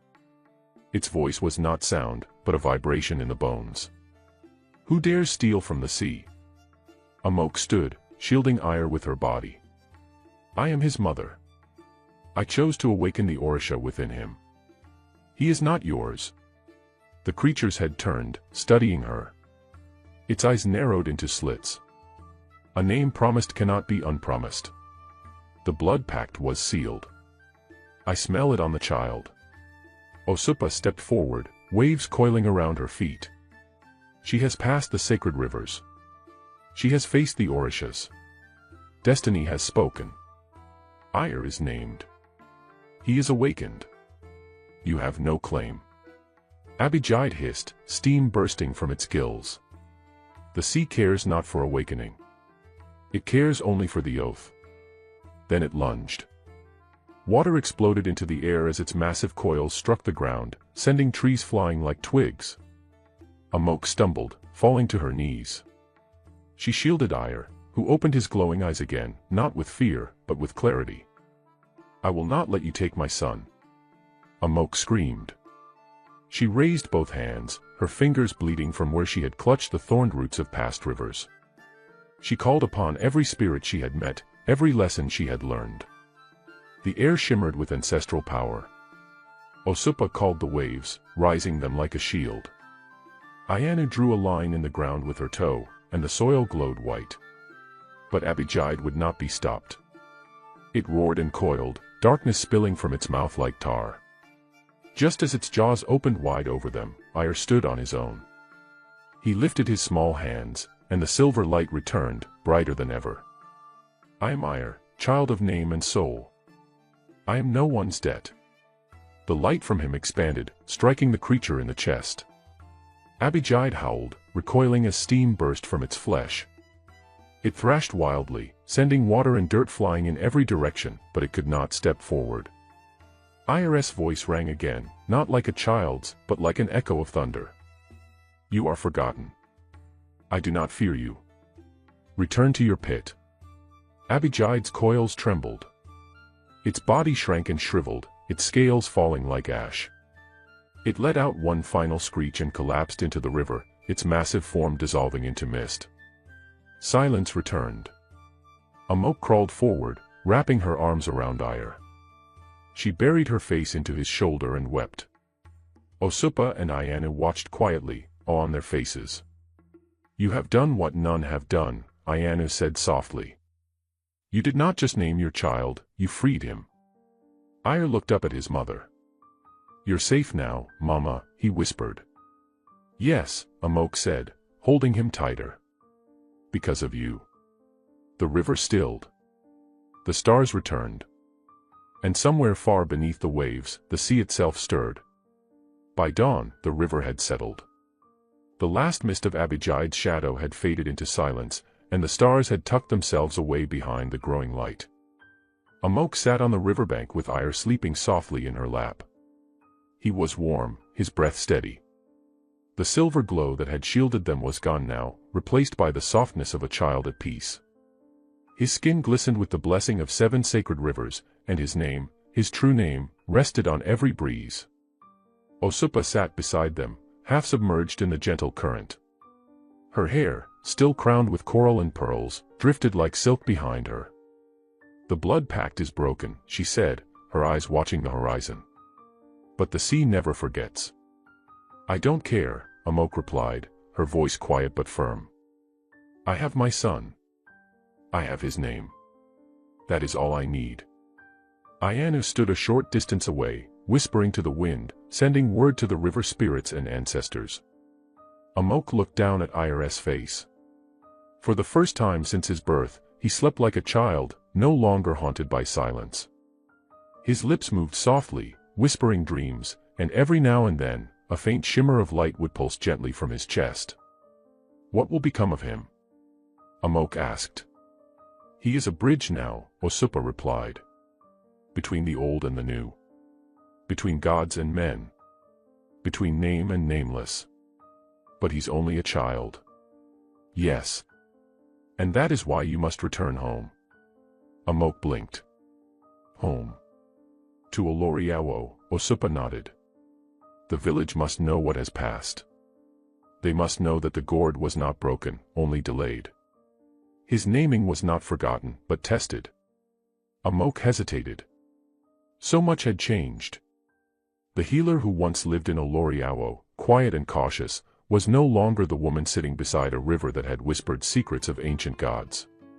She had crossed the rivers of truth. She had stared into the mouth of a sea beast. She had given her heart and strength to save her child. But she had to return. Not for herself, but for Ire. And for all the mothers whose children would one day be born during the rising of the blood moon. She stood slowly, cradling Ire. "Will you come with us?" Osupa smiled softly. "No. I belong to the tide. But I will always be near the waters. When you whisper into the stream, I will hear you." Ayanu stepped forward, her robes billowing as if moved by a wind no one else could feel. "You have earned more than a name," she said to Amok. "You have earned a song." And with that, she lifted her hands, and a single glowing feather appeared in her palm. She pressed it to Ire's forehead. A soft golden symbol formed, one that would only be seen in dreams or by spirits. "What is it?" Amok asked. "A sigil of remembrance," Ayanu replied. "When he grows and forgets who he is, this will guide him back." Then she stepped into the wind and vanished. Amok turned to Osupa one last time. The mermaid reached out and touched Ire's cheek with a finger that sparkled like moonlight. "You are his anchor now," she said. "But one day, he will be the world's." With that, Osupa dove into the river, her tail flashing bright before disappearing beneath the surface. The waters stilled. And Amok began the long journey home. The walk through the forest was different now. Trees that had once loomed over her like watchful sentinels now parted their branches to let her pass. Birds chirped softly, and the ground beneath her feet was warm. She passed the river of reflection, where she had once wept. She passed the river of ancestors, where she had learned her truth. And she passed the river of fireflies, which now shimmered in the daylight to honor her journey. At last, the familiar thatched rooftops of Oloriawo came into view, tucked between the palms and sunflowers. The village was just waking. Smoke rose from morning fires, and the rooster had only just finished his second crow.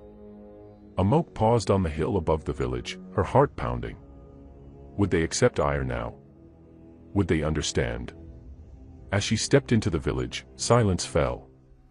All eyes turned to her, Amok, the quiet healer who had disappeared beneath the blood moon, holding the child whose gourd had once been silent. But now, Ire looked up and smiled. And a gentle wind swept through the village, carrying with it a soft, strange song. No one knew who started it. But one by one, the elders joined in. Then the mothers. Then the children. A song of welcome. A song of return. And through the tune, they heard his name, Ire, floating like sunlight on water. Chief Duro stepped forward, his beaded staff glinting. He looked at the boy, then at Amok. The silence was not a curse, he said. It was the waiting of something mighty. Amok nodded, tears in her eyes. That night, the village lit torches in a circle around the great tree at the center of Oloriawo. Offerings were made. Drums were played. Ire sat in his mother's lap, sleepy but smiling, a soft glow still faint around his skin. Amok looked up at the moon, now pale and full. She whispered, "Thank you." And far away, in the depths of the sea, Osupa opened her eyes and smiled. The sun had barely touched the sky when the talking drums began to sound. GBA GBA. GBA GBA GBA. They echoed through the trees and rooftops of Oloriawo, reaching the ears of farmers in the fields, fishermen by the riverbanks, and elders seated on their carved stools. Everyone paused. Then, in unison, the villagers whispered, "The boy with no name has returned." The announcement spread like golden fire across palm-thatched homes. Children dropped their slings and gourds, women raised their eyes from clay pots, and old men tapped their staffs on the ground 3 times, a sign of ancestral blessing. Today was not an ordinary day. It was the festival of naming. And at its center was Ire. The central square had been transformed. Palm fronds decorated every corner, and calabashes filled with palm wine, coconut milk, and sweetened honey were lined up near the sacred tree. Strips of red and blue cloth flapped gently in the wind, tied to bamboo poles. Drummers, flute players, and talking drum masters gathered at one end, warming their instruments with little songs. In the middle of it all stood Amok, dressed in a glowing wrapper dyed in 7 river hues, deep green, sky blue, golden yellow, white, silver, red, and indigo. Her hair was wrapped in fresh leaves from the Euro tree, and beads circled her wrists, ankles, and neck. Beside her stood Ire. He wore a simple linen tunic, tied with a golden sash Osupa had left for him by the River of Destiny. His eyes sparkled, not with the silvery light of the rivers, but with the gentle warmth of a boy who was finally seen. Elder Duro stepped forward, flanked by the council of griots, storytellers and keepers of the village's deepest truths. He held a calabash in his hand, decorated with ancient carvings of waves, stars, and fish. This gourd, he announced, was silent at his birth. But today, it shall speak. He knelt before Ire and held the gourd close. A hush fell. Even the wind waited. Amok held her breath. And then, it happened. The gourd trembled in the elder's hand. A soft hum came from within, like the echo of water meeting wind. Then a sound, a syllable. I. The villagers gasped. Again. Re. Drums rolled. The name shimmered through the air, not just as a sound, but as a truth made solid. Ire. Blessing, whispered the women. Peaceful journey, murmured the old men. Hope, said the children. The gourd's light faded, and Elder Duro stood. His name is Ire. But not because the gourd has said so. It is his name because he has earned it. Cheers rose. Bells rang. Mothers wept. The griots danced in a circle, singing stories of Amok's journey, of the 7 rivers she crossed, of the beast she defeated, of the mermaid who blessed her child. They chanted of Abijide, of the Orishas, and of a love strong enough to tear through time. They told it all in rhyme and song. She bore a child without a word. The winds were hushed, no cry was heard. But when the moon turned red with flame, a mother crossed to find his name. Through river deep and forest wide, with mermaid's song and Orisha's guide, she battled beast, she braved the sea, to bring her child to destiny. Later, as the sun set and the stars returned to the sky, Amok and Ire sat beneath the sacred tree. A necklace made of 7 colored stones now hung around Ire's neck, each one from the river they had crossed. "Mama," Ire said, resting his head on her lap, "why was I nameless?" Amok brushed a curl from his forehead. "Because your name was too powerful to be given by one person. It had to be found. It had to be earned. Will the sea come for me again?" She paused. "Maybe. The sea does not forget." He nodded, then smiled. "But I'm not afraid." "Neither am I," she whispered, kissing his forehead. As the fireflies danced around them, and the sound of drums echoed in the distance, Amok closed her eyes. The journey was far from over. But tonight, they would rest. Tonight, they would sing. Tonight, her son had a name. And tomorrow, they would prepare for whatever came next. The festival had ended, but its music lingered in the air like the scent of roasted yam and pepper stew. Children slept curled against their mothers, and old men sat with tired eyes watching the fire burn low. Amok stood at the edge of Oloriawo, just where the land began to dip into the winding path toward the river. She couldn't sleep. Even after all they had overcome, her heart felt unsettled, like ripples spreading in still water. Ire, now named and glowing with calm joy, slept soundly beside her mat. But in the hush of night, a soft tug pulled at Amok's spirit. The river was calling again. But this time, it wasn't angry. It was warning. Beyond the edge of the forest, the river flowed into the wide blue body of Lagan Alyuromi, the sacred lagoon that fed the village, carried fish into their baskets, and served as the path between the spirit world and the mortal one. As Amok approached it in silence, the moon, bright and round, hung low in the sky, painting the lagoon silver. The waters were still. Too still. Amok dropped to one knee and placed a hand on the surface. Cold. Too cold for this time of the year. Then she heard it, a voice. Soft. Layered. Like many speaking at once. Not human. Not quite spirit. He carries more than a name. The voice came from beneath the water. Amok drew her hand back. Her breath quickened. She peered deeper into the lagoon. Suddenly, ripples formed, and the water shifted to reveal a faint, glowing image. Osupa. But she looked different. Her usual gentle beauty was dimmed. Her eyes were weary. Her golden scales were dulled like pearls left in the dark. Osupa. Amok whispered. The mermaid's image nodded. You must listen. I cannot rise from the deep tonight. The waters have been disturbed. Amok's brow furrowed. What do you mean? A force has awakened.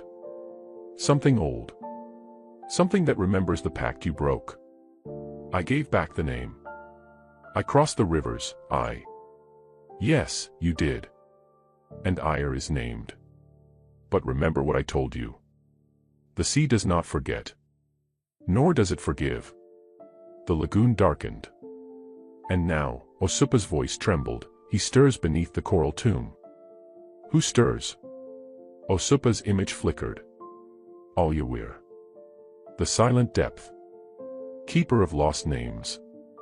Amok's heart dropped. That name, Alyawir, had only ever been whispered by the oldest of Griots. A forgotten Orisha, banished long ago for stealing the names of children and hiding them beneath the sea. But he was sealed by the elders. Yes, Osupa said. By those who wielded true names like blades. But their seals are broken now. The blood pact you shattered cracked the walls of the old ocean prison. Amok stood tall.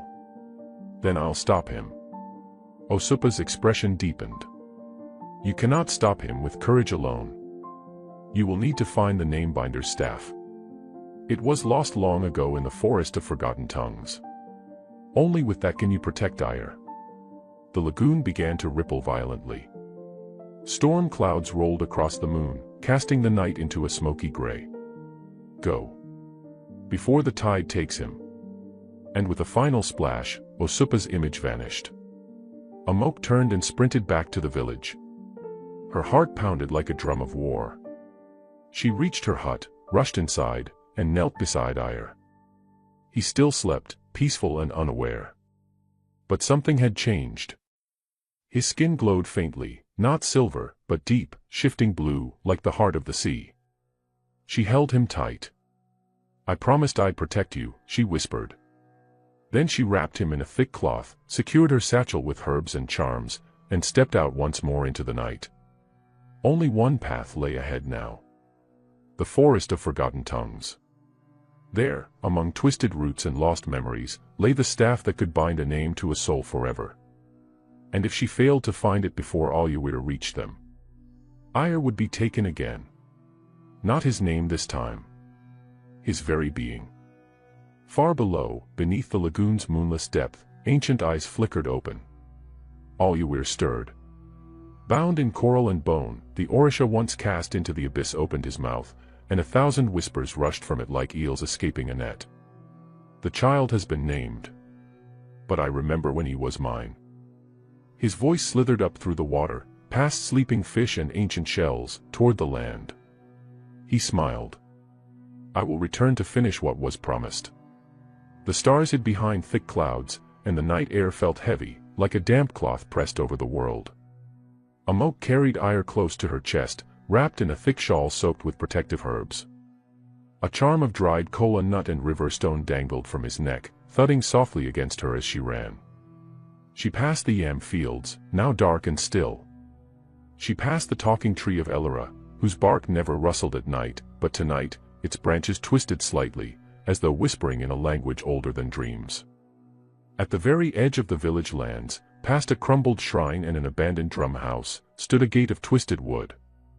No one built this gate. It had simply, always been there. Covered in moss and shaped like the open jaw of a serpent, the gate marked the beginning of the forest of forgotten tongues, Igbo Afokansanu. A place where every word ever lost, every name ever erased, still wandered.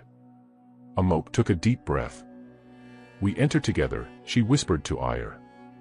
No fear. Ire stirred slightly but did not wake. With her left hand gripping a charm of alligator pepper and her right hand pressing Ire to her chest, Amok stepped through the serpent gate. The forest swallowed her. No moonlight. No bird calls. Only silence, and then, faintly, murmurs. At first they were like wind brushing through leaves. Then they became clearer. Moti Bagby. E no tell me say em wan leave. My name, where is my name? The trees moaned with lost voices. The vines whispered with forgotten chants. A bush nearby trembled, and a tiny spirit the size of a chicken blinked at her with milky eyes. Its mouth opened and closed silently. Amok pressed forward, her bare feet sinking into damp, spongy soil. Every few steps, a face would form in the bark of a tree, mouth open, mouthing words no one had spoken for centuries. This was where the orphan tongues of the world came to rest. And in the heart of it lay her goal. The Namebinder's staff. After hours of walking, Amok reached a clearing. In its center stood a massive tree unlike any she'd ever seen, its bark black like night, its leaves shimmering gold and red. Around it circled floating letters, Yoruba symbols, Nsibiti signs, pictographs she couldn't name. They spun slowly, singing to one another. And stabbed into the base of the tree, glowing faintly, was a long wooden staff wrapped in thread and feathers. She stepped forward, but a low hiss stopped her. A guardian spirit, half leopard and half man, emerged from the tree trunk.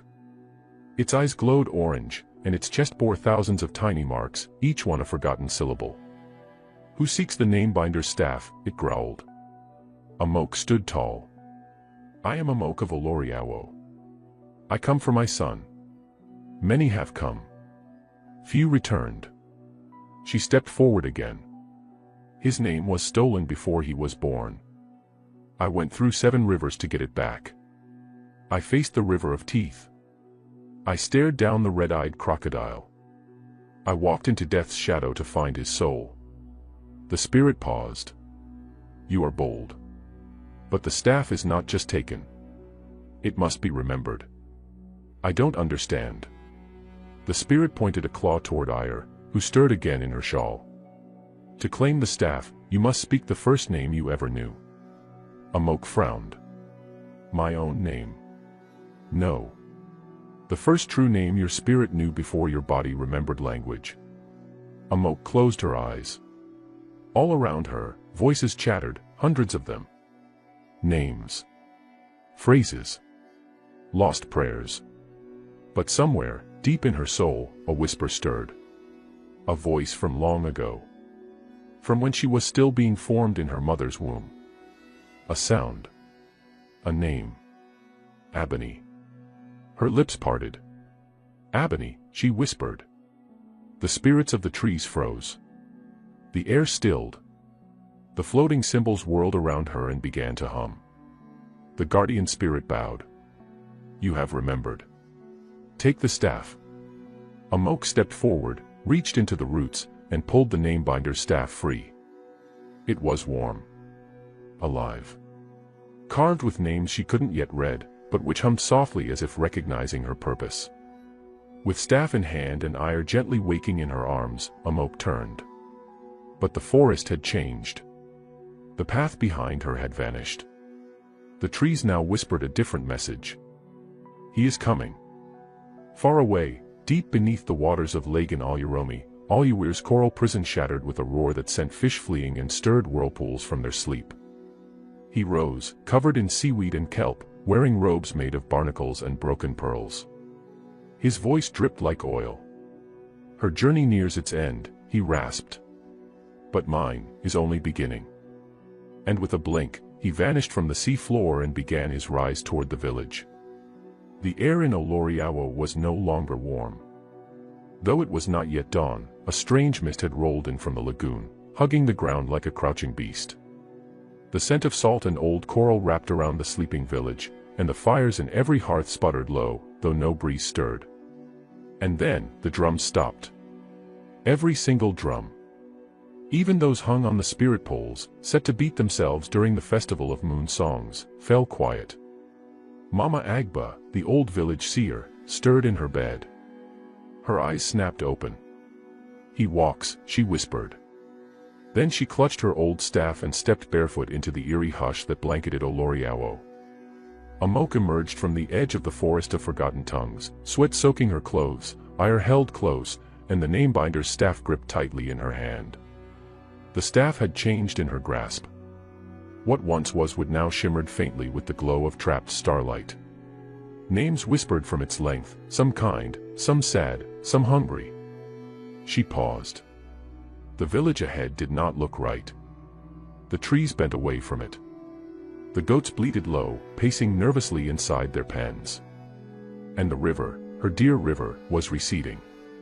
Not naturally. It was hiding. Amok's heart pounded. Ire, she whispered, touching his forehead. He looked at her with eyes now glowing faint blue, like the heart of the sea. Something is coming. From far off, the drums returned, but they did not beat with human hands. They beat from beneath the earth. Boom. Boom. Boom. Each beat echoed with rising water, and from the center of the lagoon, a figure rose, tall and terrible. Alyuwir. His body was carved from sea stone, and his skin shimmered like oil spilled over tide pools. Long seaweed strands draped from his arms like robes. His face was pale and smooth, except for a single spiral carved into his forehead, the mark of the forgotten. As he stepped onto the land, the soil hissed. His voice, when it came, was not loud, but it filled the air like a rising tide. I have come to claim what is mine. The villagers began to wake. Doors opened. Heads peeked from windows.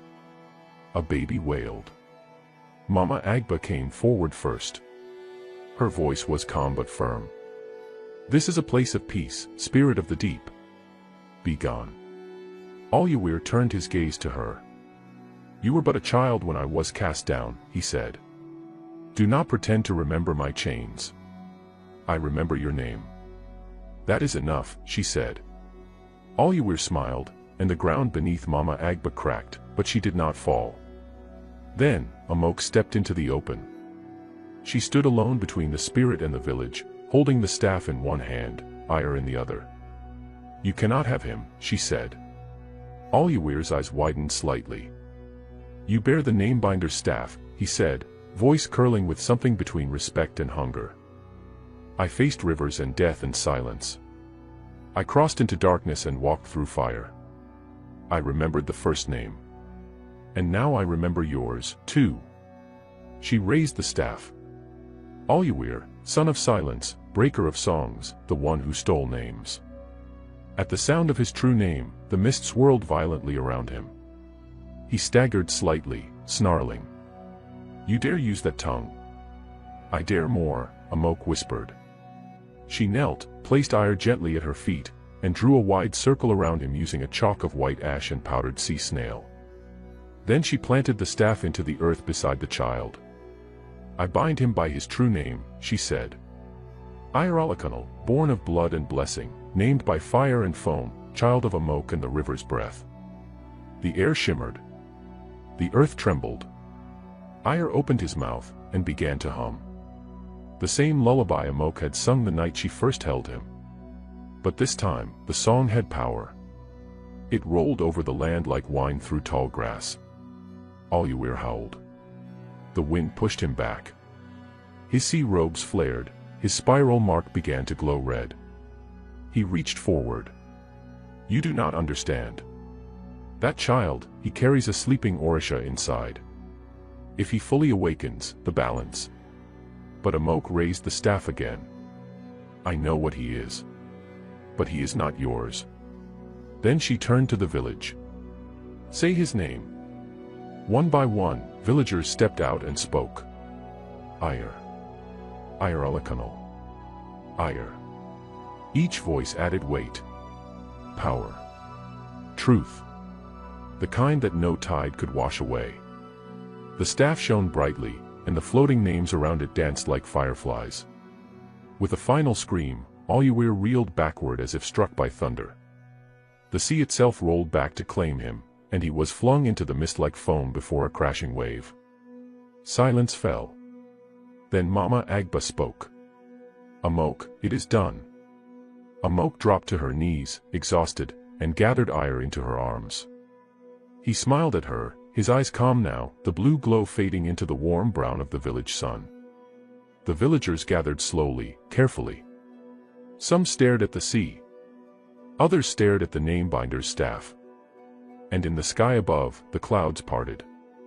Not a blood moon this time, but a soft, golden one. That night, as fires were lit again and drums played with joyful hands, Amok sat beside the sacred gourd. It was open. No longer empty. Inside it, the glow of Ire's name danced like sunlight over water.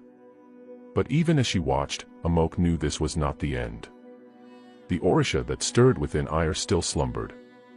And not all spirits had been pleased by Oluwir's fall. The journey was not yet over. That night, while the drums echoed like a heartbeat and joy threaded through the lantern-lit paths of Oloriawo, Amok sat beneath the big baobab tree, her arms around Ire. His breath was steady, and his skin no longer shimmered with the strange sea glow, but Amok could still feel something deep inside him. Like a sleeping river. Mama Agba joined her, holding a bowl of kola nuts and a calabash of palm wine. "You've done what no one has done before," the old woman said softly. "You gave name to a child stolen from fate." Amok didn't smile. "But I can feel it. Something stirs inside him still." Mama Agba nodded. "Yes. You called forth the name meant to sleep. But that name carries weight. Orisha don't rest easy in the bones of mortals." Amok looked down at Ire. "Can I protect him?" The old seer handed her the calabash. "Drink." The moon watches, and the spirits listen. You will need clarity for what comes next. Amok drank. And the world changed. The baobab's trunk shimmered. The stars above rearranged themselves into a great, coiling shape, like a serpent biting its tail. And a voice spoke, not in words, but in wind, root, and river. The child carries breath stolen from Obara, Orisha of awakening. That breath is his soul's lantern. Without it, he would fade. With it, he may become something more than human. Amok stood, though her body sat still. She saw visions in the bark of the tree. A time long ago, when Obara walked among people. A time when Orishas gifted part of themselves to newborns to light their destinies. But as the world changed, those gifts were hidden away, too dangerous, too powerful. One by one, the Orishas closed their gifts, all except Obara. He left one final breath to be used when the world cried out for balance. And now, that breath lived inside Ire. When Amok opened her eyes, the village was quiet again. The fires dimmed. The songs gone. Only the sound of breathing, hers and Iris, remained. And then, a shadow stepped forward from the path. It was Osupa. The mermaid's skin shimmered faintly in the darkness, her sea-wrapped dress trailing drops of moonlight. But she looked different now, more human. Her eyes were soft, and her voice held sorrow. "I came to say goodbye," she said. Amok stood quickly. "You're leaving?" Osupa nodded. "All Yawir's fall freed me. I was bound to the tides by the same pact your husband made. When that pact unraveled, so did my curse." Amok stepped closer. "You were never the enemy." "No," Osupa whispered, kneeling to touch Iris' brow. "I was a witness. And I carried the burden of the bargain because your husband could not." She looked up at Amok. "He loved you so much that he gave away what was not yet born. He was a fool, but his heart was true." Amok touched Osupa's arm. "Thank you for protecting my son. I didn't do it alone." The river watched him.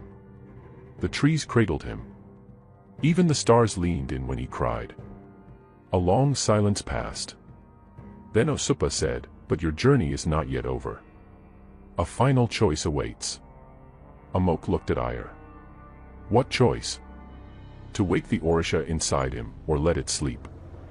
"If I let it sleep, will he live a normal life?" Osupa nodded. "Yes. He will grow, laugh, cry, and love, as any child might. And if I wake it, then he may never truly belong to this world again. He will walk between spirit and flesh, bound to things beyond your understanding." Amok clenched her jaw. "Why must I decide?" "Because he is your child. And love gives you the right." The next morning, Amok gathered the elders. They met beneath the spirit tree, where names were whispered into gourds. She held Ire in her arms, the staff planted in the earth beside her. "I ask your wisdom," she said. Baba Duro, the village hunter, stepped forward. "You've reclaimed his name. Is that not enough?" "He carries more than a name," Mama Agba said, eyes narrowed. "There is a light inside him. One not meant to stay hidden forever." The head of the blacksmiths, Ekin, stood and said, "We've always known stories of children born with stars in their hearts. Perhaps it is his time." But others were fearful. What if he becomes like Alyawir? What if the gods demand more? What if the Orisha inside him awakens and forgets love? Amok listened. Then she raised her voice. "I have faced the rivers of truth, the Orishas of silence, and the shadow of a cursed sea. I did not do it to let my son fade quietly. I want to give him choice, the same way I chose to love him, protect him, and name him." Silence. Then Mama Agba smiled faintly. "Then take him to the altar of Abukan. Let the spirits test his heart. Let him choose if he will sleep or wake." The journey to the altar was quiet. Ire no longer babbled like a child. He was watching the world with solemn, calm eyes, as if he, too, was listening to something beneath the earth. When they reached the altar, a flat stone surrounded by 7 glowing gourds, Amok laid him down gently. And then she whispered, "Iralakanal, child of my womb, light of my heart, choose your path." The gourds lit up, one by one. A wind circled. The air shimmered. And Ire opened his mouth. He said his name. Clearly. Loudly. Powerfully. "I am Iralakanal." The wind scattered. The earth trembled. The gourds shattered like glass. And a pulse of silver-blue light burst from the altar, stretching into the sky. Somewhere deep beneath the sea, a slumbering Orisha stirred. Somewhere far across the plains, thunder cracked without clouds. And in Oloriawo, the villagers knelt, not in fear, but awe. Their nameless child now bore a name not just given by voice, but chosen by soul. When the silver-blue light faded, everything was still. No wind. No birds. Not even the whisper of water beneath the earth. The villagers remained kneeling, their heads bowed. But Amok did not kneel. She stood, hands trembling, staring at her son who now sat calmly on the altar of Abukan. Ire's small chest rose and fell with steady breaths. His eyes, though still wide with wonder, had changed, they gleamed like still water under moonlight. They were eyes that had seen something older than time. "Ire," Amok whispered, stepping toward him. He turned to her slowly, his gaze soft but strange. "Mama," he said, and that single word broke her completely. She dropped to her knees and hugged him tightly. Tears streamed down her face and wet his shoulder. She didn't care who watched. She had feared this moment would take him from her, but he was still here. Still her son. Still breathing. And yet, something more stirred within him. "I heard them," Ire said softly. "The Orishas. They spoke like rivers. They told me stories inside my chest. They said I had to choose." Amok gently pulled back and cupped his face. "And what did you choose, my son?" Ire looked at the sky. "I chose to be both." Amok frowned. "Both." "I want to be your son," Ire said. "But I also want to help. Like you help the sick people. Like Mama Agba helps people see the future. The Orisha's light in me, it can help too." Amok's heart swelled. "So you will walk between?" He nodded. "But I will not walk alone." Just then, a gust of wind spiraled around them, gentle but powerful. It carried a voice that only Amok could hear. "You taught him to love, to suffer, to speak, to wait. He is ready. You have done your part, mother of Ire." The villagers rose slowly as Ire stepped down from the altar, his bare feet quiet against the sacred stone. Elder Duro's voice broke the silence. "Let it be known, this child carries a light gifted by the Orisha of Awakening. We shall protect him, as he protects us." Cheers rose, slowly, hesitantly, but soon the village rang with celebration again. Only this time, it was not for victory over darkness, but for the dawn of something new. That evening, the stars came out early. Amok and Ire sat outside their hut, sharing roasted yam and spicy pepper stew. The fire flickered gently between them. "Mama," Ire said, licking pepper from his fingers, "does this mean I can never play again?" Amok laughed. "Who told you that?" "Well," he said, scratching his head, "Orisha things sound like grown-up work. What if I just want to catch fireflies or climb the Irako tree?" Amok chuckled and ruffled his hair. "Even Orisha need to laugh and run sometimes. That's how the world stays soft." Ire beamed. "But," she added, "there may come days when you will feel heavy inside. Like the air is waiting for you to say something or do something big. When that happens, don't be afraid. It's just the breath of Obara reminding you who you are." Ire nodded. "Okay. I'll listen." Amok looked into the fire. "Are you scared, Mama?" he asked suddenly. "Yes," she said honestly. "A little. But I am more proud than scared." "I'm glad I have a name now," he said, resting his head against her arm. "It fits. Doesn't it?" Amok smiled through tears. "Yes, Iralakanal. Your name fits like the sky around the moon." Meanwhile, beneath the waves where sun never touched, Osupa stood at the threshold of a sea gate carved from black coral. Mami Alyuf, the spirit of tides and memory, floated beside her. "Will you not stay?" Mami Alyuf asked, her voice deep like ocean currents. "No," Osupa said, her eyes fixed far above. "My story was written for that child. My curse, my duty, all of it led to his awakening. And what now?" Osupa smiled gently. "Now, I go to rest. Or to dream. Maybe I'll become a starfish and cling to a rock for 1,000 years." The tide spirit bowed her head. "You did well." "I did only what a mother would do," Osupa whispered. And then, she walked into the light behind the gate. Back in Oloriawo, strange things began to happen, but they were beautiful, not frightening. Flowers that hadn't bloomed in years suddenly opened. A blind man saw a butterfly land on his hand and wept with joy.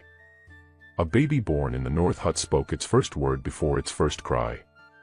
And every night, the lagoon shimmered brighter than usual, as though a star had sunk into its heart. Amok knew that more challenges would come. Powers like IRS would not stay hidden forever. The world would call on him. Perhaps even enemies might rise again. But for now, she had peace. And a sun with a name that danced in every wind, every stream, and every drumbeat of the land. The village of Oloriawo was quieter than usual that evening. The sun had dipped low, painting the sky with soft shades of orange and purple, and the air was warm but carried a gentle chill that whispered of change. Amok sat outside her hut, rocking little Ire in her arms. The boy's eyes were heavy, blinking slowly as the fireflies began to flicker in the tall grass around them like tiny stars come down to earth. "Look, Mama," Ire murmured, pointing toward the glowing dots. "Fireflies." Amok smiled softly, brushing a strand of hair from his forehead. "Yes, my son. The fireflies come out when the world is about to tell a story." Ire's eyes brightened, and he sat up just a little, curious. "What story?" Amok looked at the horizon, where the first stars peeked out one by one. "The story of who you are, and who you will become." The boy leaned against her chest, listening to the steady beat of her heart. The days after the naming ritual passed gently, but the air was thick with a new kind of magic. Villagers whispered about the changes they felt, how the river's water sparkled with an unusual clarity, how the leaves of the sacred Irako trees rustled with voices only the pure of heart could hear. Elder Duro visited Amok often. One evening, as the sun was setting, he sat beside her on the earth. "Amok," he began carefully, "the spirits have spoken. The naming ritual was just the beginning." Amok looked up from her weaving, the colors of her thread shining in the dying light. "What do they want now?" "The boy, Ire, is no ordinary child. His heart holds a light both from the land and from the deep sea. It is a rare gift, but a heavy one. He will need guidance." Amok nodded. "I will teach him what I know." Duro's eyes softened. "And the Orishas?" "They watch," Amok said, "and wait for the right time." That night, Ire dreamed. He was standing by a river made not of water but of glowing fireflies. They flickered and danced around him, lighting the dark. A voice echoed, a warm, ancient voice, like the deep song of the earth itself. "Child of two worlds, bearer of light and shadow, your journey has only begun." Ire looked down and saw his hands glowing softly, like tiny flames. "Will I be strong enough?" he whispered. The voice answered, "Strength is not the absence of fear, but the courage to walk forward despite it." Ire woke with the dawn, his heart pounding with hope and questions. Back in the village, Amok prepared herbs and potions as she often did. But now, her work felt different, charged with the energy of the ritual, the pact, and the promise. She looked at Ire, who sat quietly by the window, watching the morning light spill over the lagoon. "Tell me, son," she said gently, "what do you see in your dreams?" Ire turned, eyes bright. "I see rivers of fireflies. And I hear the voice of the earth. It says I must learn the song of the wind." Amok smiled, her heart full but heavy. "Then we have much to teach you." That day, Amok took Ire to the edge of the village where the 7 rivers began. We will visit each river again, she explained, to learn the lessons they hold. To know who you truly are. Ire nodded eagerly. Like before. Even more, Amok said. Each river will sing a new song to you. You must listen carefully. The first river they approached was the River of Whispers. Its waters shimmered in the sunlight, and the soft hum of voices floated just above the surface. Amok placed Ire's small hand on the water. Close your eyes, she whispered. Ire obeyed, and the river's whispers grew clearer. Remember who you are. Remember where you come from. The names you carry are the roots that hold you steady. Ire felt a warmth spread inside him, a promise from the river that he was not alone. Amok squeezed his hand. The fireflies brought you to your name, but the rivers will help you carry it. As twilight fell again, the village was alive with the music of drums and laughter. The fireflies danced above, weaving glowing trails through the air, as if marking a path for the future. Amok looked at her son with the light of the Orisha inside him, and she knew that the story of Ire was far from over. The journey had just begun. The sun rose slowly over Oloriawo, casting golden light that danced across the lagoon's calm surface. The village was waking, but Amok and Ire were already on their feet, preparing for the next step of their journey. Today, they would visit the second sacred river, the River of Courage. Amok packed a small basket with fresh water, a few dried herbs, and a wrapped bundle of fufu for their journey. She lifted Ire gently and carried him toward the eastern edge of the village, where the land dipped into a shallow valley. The River of Courage, she said softly, teaches us to face our fears. It does not ask us to be without fear, but to be brave when fear comes. Ire's small fingers clutched hers tightly as they walked. Will it be scary, Mama? Maybe, she said with a gentle smile. But you won't be alone. As they neared the river, the air grew cooler, and the gentle sound of rushing water filled their ears. The river ran fast and clear, tumbling over smooth stones that glistened like stars. Amok lowered Ire onto a flat rock near the riverbank and knelt beside him. Look at the river, she said, see how it moves even when the rocks try to stop it. That is courage. It does not stop because of obstacles. It finds a way. Ire nodded solemnly. Amok reached into her basket and pulled out a small, smooth stone. She handed it to Ire. Hold this stone close. When you feel afraid, remember the river's courage and hold this stone tight. Ire closed his fingers around the cool stone and looked up at his mother with determination. Suddenly, a shadow passed over the river. The water shimmered, and a figure rose from the depths, a tall man cloaked in blue, his eyes shining like the sky after rain. I am Ajani, the spirit of the River of Courage, his voice deep and calm. Amok stood respectfully. Ajani, we come seeking your guidance for this boy. Ajani smiled kindly at Ire. Child, courage is not the absence of fear, but the choice to act despite it. Ire's eyes grew wide. How do I find that courage? Ajani knelt, placing a hand on Ire's shoulder. By facing what frightens you, little one. By believing in yourself, even when the way is dark. Just then, a loud cry echoed from the forest nearby, a frightened bird, caught in a hunter's trap. Amok looked at Ire. Will you help the bird? Ire hesitated, clutching his stone tightly. Remember the river, Amok whispered. Taking a deep breath, Ire scrambled to the trap and carefully freed the small bird, who fluttered free and sang a bright song. Ajani smiled broadly. You have begun your journey, young one. Courage lives in small acts. That evening, Amok and Ire sat beneath the great Irako tree, sharing fufu and yam with the villagers gathered for the dusk festival. Elder Duro approached, his eyes reflecting the firelight. You have crossed the River of Whispers and met Ajani, he said. Soon, the next rivers will ask more of you. Amok nodded. We are ready. Ire looked up at the stars, feeling a spark inside, a quiet flame that grew with each step. As fireflies lit the path home, Amok held Ire close, whispering, You are brave, my son. The rivers will guide you, and so will I. And under the watchful gaze of the blood moon, the journey continued, each river a step closer to the truth, to the soul of the child who had no name, but so much light.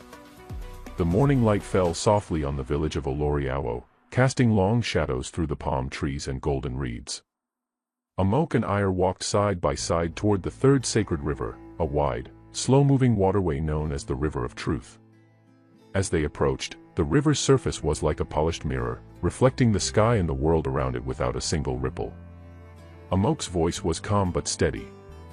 The River of Truth shows us who we really are, even when it is hard to see. Ire gazed at his reflection in the water. His brown eyes looked back, wide and curious. "Will it tell me secrets, Mama?" "Yes," Amok said. "Secrets about your heart, your past, and your future." They settled near the riverbank, and Amok took Ire's hand in hers. "Close your eyes, son. Listen to the river." The air was still, and the only sound was the gentle lapping of water. Suddenly, the river shimmered, and a figure appeared, a woman with skin as smooth as moonlight and eyes that held the depth of the sea. "I am Yemi," she said softly, "spirit of the River of Truth." Ire looked at her with wonder. "Truth is not always easy," Yemi said. "Sometimes it is a light that hurts before it heals." Amok nodded, feeling the weight of her own past settle over her like a heavy cloak. Yemi lifted her hand, and the river's surface rippled, showing scenes from long ago. Amok saw herself and her husband in the village, happy and full of hope. She saw the moment he made his pact with the sea, a desperate choice to save Amok's life. She saw the shadow of Osupa, the mermaid, waiting beneath the waves. Amok's breath caught. "The truth is written in water," she whispered. "I must face it." Yemi smiled gently. "You must, for your son's soul depends on it." Ire looked confused. "Mama, why did you hide this from me?" Amok held him close. "Because some truths are heavy. But now you must know, so you can be strong." Yemi reached out a hand to Ire. "Child, your name was promised to the sea, but your spirit is yours alone. To find your true self, you must learn to forgive." Ire's small face crumpled with emotion. "Forgive?" he asked quietly. "Forgiveness is the bridge," Amok said. "Between what was lost and what can be." As the sun set, painting the river gold, Amok and Ire sat by the water's edge. "I will carry my name," Ire said firmly. "And the light inside me." Amok smiled with tears in her eyes. "And you will carry our love." The night sky bloomed with stars, and the river whispered softly of courage and truth, promising that the journey ahead, though difficult, would bring them closer to the soul of the boy who had no name, but all the light in the world. The night was deep and still in Oloriawo. Only the soft chirping of crickets and the occasional splash of fish breaking the lagoon's surface filled the air. Amok sat beside Ire, who lay peacefully wrapped in a blanket. But inside the boy, something stirred, a slow, gentle awakening that felt like a distant drumbeat growing closer. Suddenly, the air shimmered, and a soft blue light pulsed around Ire's small chest. Amok's heart leapt. "Ire. What is happening?" From the shadows by the sacred Irako tree, a figure stepped forward, a tall, regal presence clad in shimmering robes woven with symbols of stars and rivers. "I am Orunmila," the figure said with a voice both ancient and kind. "The Orisha of wisdom and fate." Ire opened his eyes wide. "Are you real?" Orunmila smiled gently. "More real than you know, child." Amok rose, trembling. "Why have you come now?" "The time of awakening is near," Orunmila said. "The pact your husband made binds you all, but within Ire sleeps the spirit of a lost Orisha, one who can change the fate of your village and the river itself." Ire looked down at his hands, which glowed faintly. "What must I do?" he whispered. Orunmila knelt beside him. "You must choose, to awaken fully and embrace the Orisha within, or to live as the boy you are, with a name and a soul bound to the land." Amok stepped closer, eyes shining with tears. "My son, you hold the balance of worlds."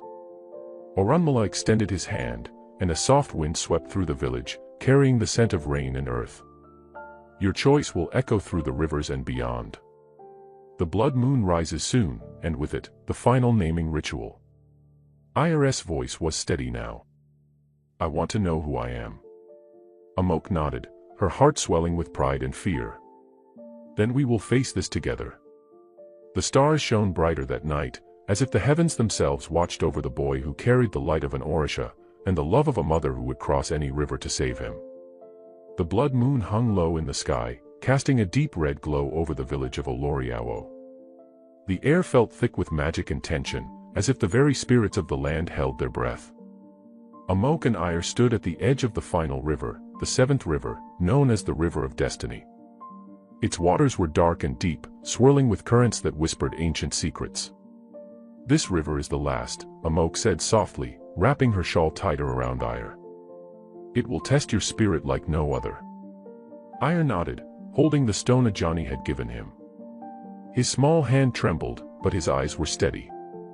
As they stepped into the cool water, the river pulled at them, strong and wild. The sky above seemed to shift, clouds swirling as the blood moon's light grew brighter. Suddenly, a figure emerged from the water, a great serpent with scales that shimmered like polished obsidian. Its eyes glowed with an eerie green light. I am Equim, the spirit of the seventh river, voice like thunder and wind. To pass, you must face your greatest fear. Ire's heart pounded, but he met the serpent's gaze. I am ready. Equim coiled around them, and the world blurred. Ire found himself alone in a dark forest, shadows looming like giants. A voice echoed, a mocking whisper of doubt and fear. You are just a nameless boy. You belong to the sea. You will never be whole. Ire clenched his fists, feeling the courage Ajani had spoken of rise inside him. No, he said firmly. I am Ire. I am my own. The shadows dissolved, replaced by warm sunlight and the sound of Amok's voice calling him home. Back by the riverbank, Equim nodded slowly. You have passed. You carry the strength of the rivers within you. Amok stepped forward, tears of relief shining in her eyes. Ire, my son, you have faced the darkness and claimed your light. The serpent bowed its head, then sank beneath the water, leaving the river calm and clear once more. As the blood moon reached its peak, Amok held Ire close. Now, she whispered, we return to the lagoon, to finish the naming ritual. Your true name waits there. Ire smiled, a new light shining in his eyes, a boy who had faced fears, embraced truth, and awakened the power within. The lagoon's water glistened under the blood moon's deep red glow, casting flickering shadows on the shore of Oloriawo. The villagers had gathered quietly at a respectful distance, their faces full of hope and fear. The sacred drums were silent, but the air thrummed with the presence of unseen spirits. Amok carried Ire carefully toward the water's edge. Osupa, the radiant mermaid who had claimed Ire long ago, rose silently from the lagoon, her scales shimmering like liquid silver in moonlight. Her eyes held sadness and ancient wisdom. You have come far, Amok, Osupa's voice rippled like the gentle waves. But the final ritual will demand a choice. Will you give your son's true name to the sea, or will you awaken the Orisha within him? Amok's heart pounded. She glanced at Ire, whose eyes were steady and full of the bravery she had taught him. We are ready. Osupa lifted her hands, and the waters around them began to glow with a soft blue light. The sacred gourd, worn and cracked with age, appeared at Osupa's side. Amok reached out and held the gourd, her fingers trembling. Ire, she said softly, your name has been hidden, but your spirit is strong. Tonight, we will discover who you truly are. Osupa's voice grew stronger. The naming ritual binds the soul to the name. It is the bridge between worlds. But beware, the name you claim will shape your destiny. Amok dipped the gourd into the lagoon's water, and a gentle humming filled the air. The sacred spirits of the rivers and the sea whispered in a language older than time. The gourd remained silent. Osupa's eyes darkened. The pact made long ago still binds the name. To break it, you must call forth the lost Orisha, and Ire must accept his true self. Amok took a deep breath. Ire, do you accept what you are? The son of the river, the sea, and the sky. Ire nodded without hesitation. I accept. I am ready. Suddenly, the waters roared, and a brilliant light shot from Iris' chest. His body glowed with the colors of the river, the blues, greens, and silvers swirling like a living flame. From the depths of the lagoon, Orunmila and Osupa stood side by side. The boy has chosen, Orunmila said solemnly. He awakens the spirit within, free from the chains of the past. The gourd cracked open, and from inside floated a small, glowing symbol, a name written in light and water. Amok caught her breath. Ire, your name is. But before she could speak, Osupa raised a hand. The blood moon's power is fading. The ritual must finish soon. Ire stepped forward, eyes bright. My name is Ire, but I am also the spirit of the lost river, the guardian of the waters. Amok smiled through tears. You are more than a name. You are a promise. The lagoon sparkled as Iris' true name echoed through the air, mingling with the songs of the spirits and the hopes of the village. The blood moon began to fade, and the first light of dawn touched the horizon. Amok held Ire close, feeling the weight of the journey lift from her shoulders. Osupa's voice was soft, almost a whisper. The pact is broken. The soul is free. But beneath the joy, a quiet question lingered in the air. The story was not yet finished. The first golden rays of dawn spilled over Oloriawo, painting the lagoon and the village in soft light. The air was thick with the scent of fresh earth and blooming flowers, carrying whispers of renewal and hope. Amok stood by the water's edge, cradling Ire, who now glowed faintly with the power of his true name. The villagers were beginning to gather again, their faces bright with joy and relief. Yet, beneath the surface of celebration, a quiet unease stirred. Osupa watched from the lagoon, her eyes narrowing as she sensed a shift in the air. Amok, she called softly, rising from the water. Though the naming ritual has freed Iris' soul, a shadow remains, a force unseen but powerful. It watches, waiting. Amok frowned. What kind of shadow? Osupa's gaze turned distant, as if peering into a place beyond the visible. A spirit from the deep past, born from broken promises and forgotten pains. It seeks to claim what was lost. Ire looked up at his mother, his voice steady but curious. Will it harm us? Amok pulled him close. We will face it, together. This journey is not over yet. The village elder, Baba Tund, approached slowly, his face marked with worry. The river's whisper of a darkness rising in the forest beyond the seventh river, he said gravely. An ancient spirit, angry and restless. Amok nodded. We have crossed many rivers and faced many trials, but now we must prepare for what lies ahead. That evening, the village gathered around a fire circle, sharing stories and songs to strengthen their spirits. Amok spoke to the people with quiet determination. This shadow is the last test. We must stand united, for the fate of our child, our village, and the spirits themselves depends on it. Osupa's voice rose above the crackling fire. I will watch the waters, but you must watch the land. The shadow is cunning and patient. Iris' eyes shone with new strength. I will help protect Oloriawo. As the night deepened, Amok sat alone by the lagoon, feeling the gentle pulse of Iris' power and the lingering presence of Osupa's gaze. She whispered a prayer to the Orishas, asking for guidance and courage. The blood moon had faded, but its promise lingered. The final chapter of their story was still to be written, and the unseen shadow was waiting. The sky over Oloriawo darkened as heavy clouds rolled in, blocking out the midday sun.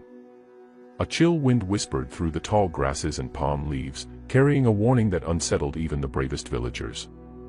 Amok stood in the village square, watching as families secured their homes and fishermen tied their boats tightly along the lagoon's edge. The air buzzed with nervous energy. Baba Tund approached her, his eyes shadowed with concern. The shadow grows stronger. The rivers speak of unrest in the forest. We must prepare. Amok nodded firmly. Ire is ready, and so are we. But we cannot face this alone. We must call upon the Orishas and the spirits of the rivers for their strength. The village quickly gathered beneath the ancient Irako tree, the heart of Oloriawo's spiritual life. The elders lit sacred incense, filling the air with fragrant smoke that twisted and curled toward the brooding sky. Amok stepped forward, raising her hands to the darkening heavens. Orunmila, Osupa, Equim, spirits of the rivers, sea, and skies, hear us. We ask for your guidance and protection. A soft glow began to surround the Irako tree, and the villagers felt a warmth spread through their chests, a comforting presence amid the growing storm. Ire stood beside Amok, his eyes reflecting the flickering flames of the fire pit. Mother, I feel the power inside me growing. The shadow may come, but I will stand strong. Suddenly, a loud crack echoed through the air. The earth trembled beneath their feet. From the edge of the forest, a dark mist rose, swirling like a living thing. The shadow had begun its approach. Amok's heart pounded. Stay close. We face this together. That night, under the watchful eyes of the Orishas, the villagers held their breath, waiting for the shadow to show itself.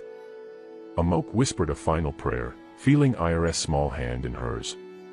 We will face whatever comes, she promised. For our son, for our village, and for the future. The storm was gathering, and the fate of Oloriawo hung in the balance. The village of Oloriawo was cloaked in darkness as the shadow swept from the forest like a living storm. The air was thick with mist and an eerie silence that swallowed every sound. The villagers huddled together beneath the great Irako tree, their hearts pounding with fear and hope. Amok stood at the center, holding Ire close. His body still shimmered faintly with the power of his true name, now glowing stronger than ever. The spirit of the lost Orisha stirred deep inside him, waiting. Osupa appeared from the lagoon's edge, her silver tail flicking through the water. Her eyes shone like stars as she spoke softly, the moment has come. The shadow seeks to consume the light within Ire. But together, you can protect him. Suddenly, the shadow surged forward, an enormous dark shape with swirling smoke and eyes like burning coals.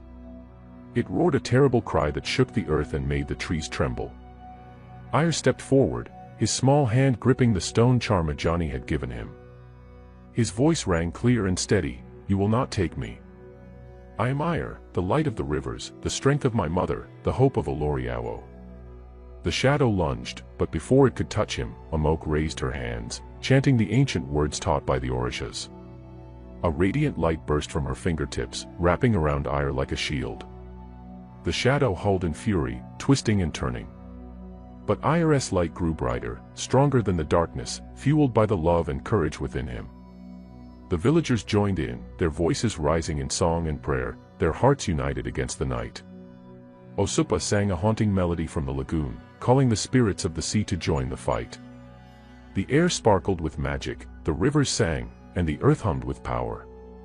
With a final cry, Ire stepped forward, his body glowing like the sun.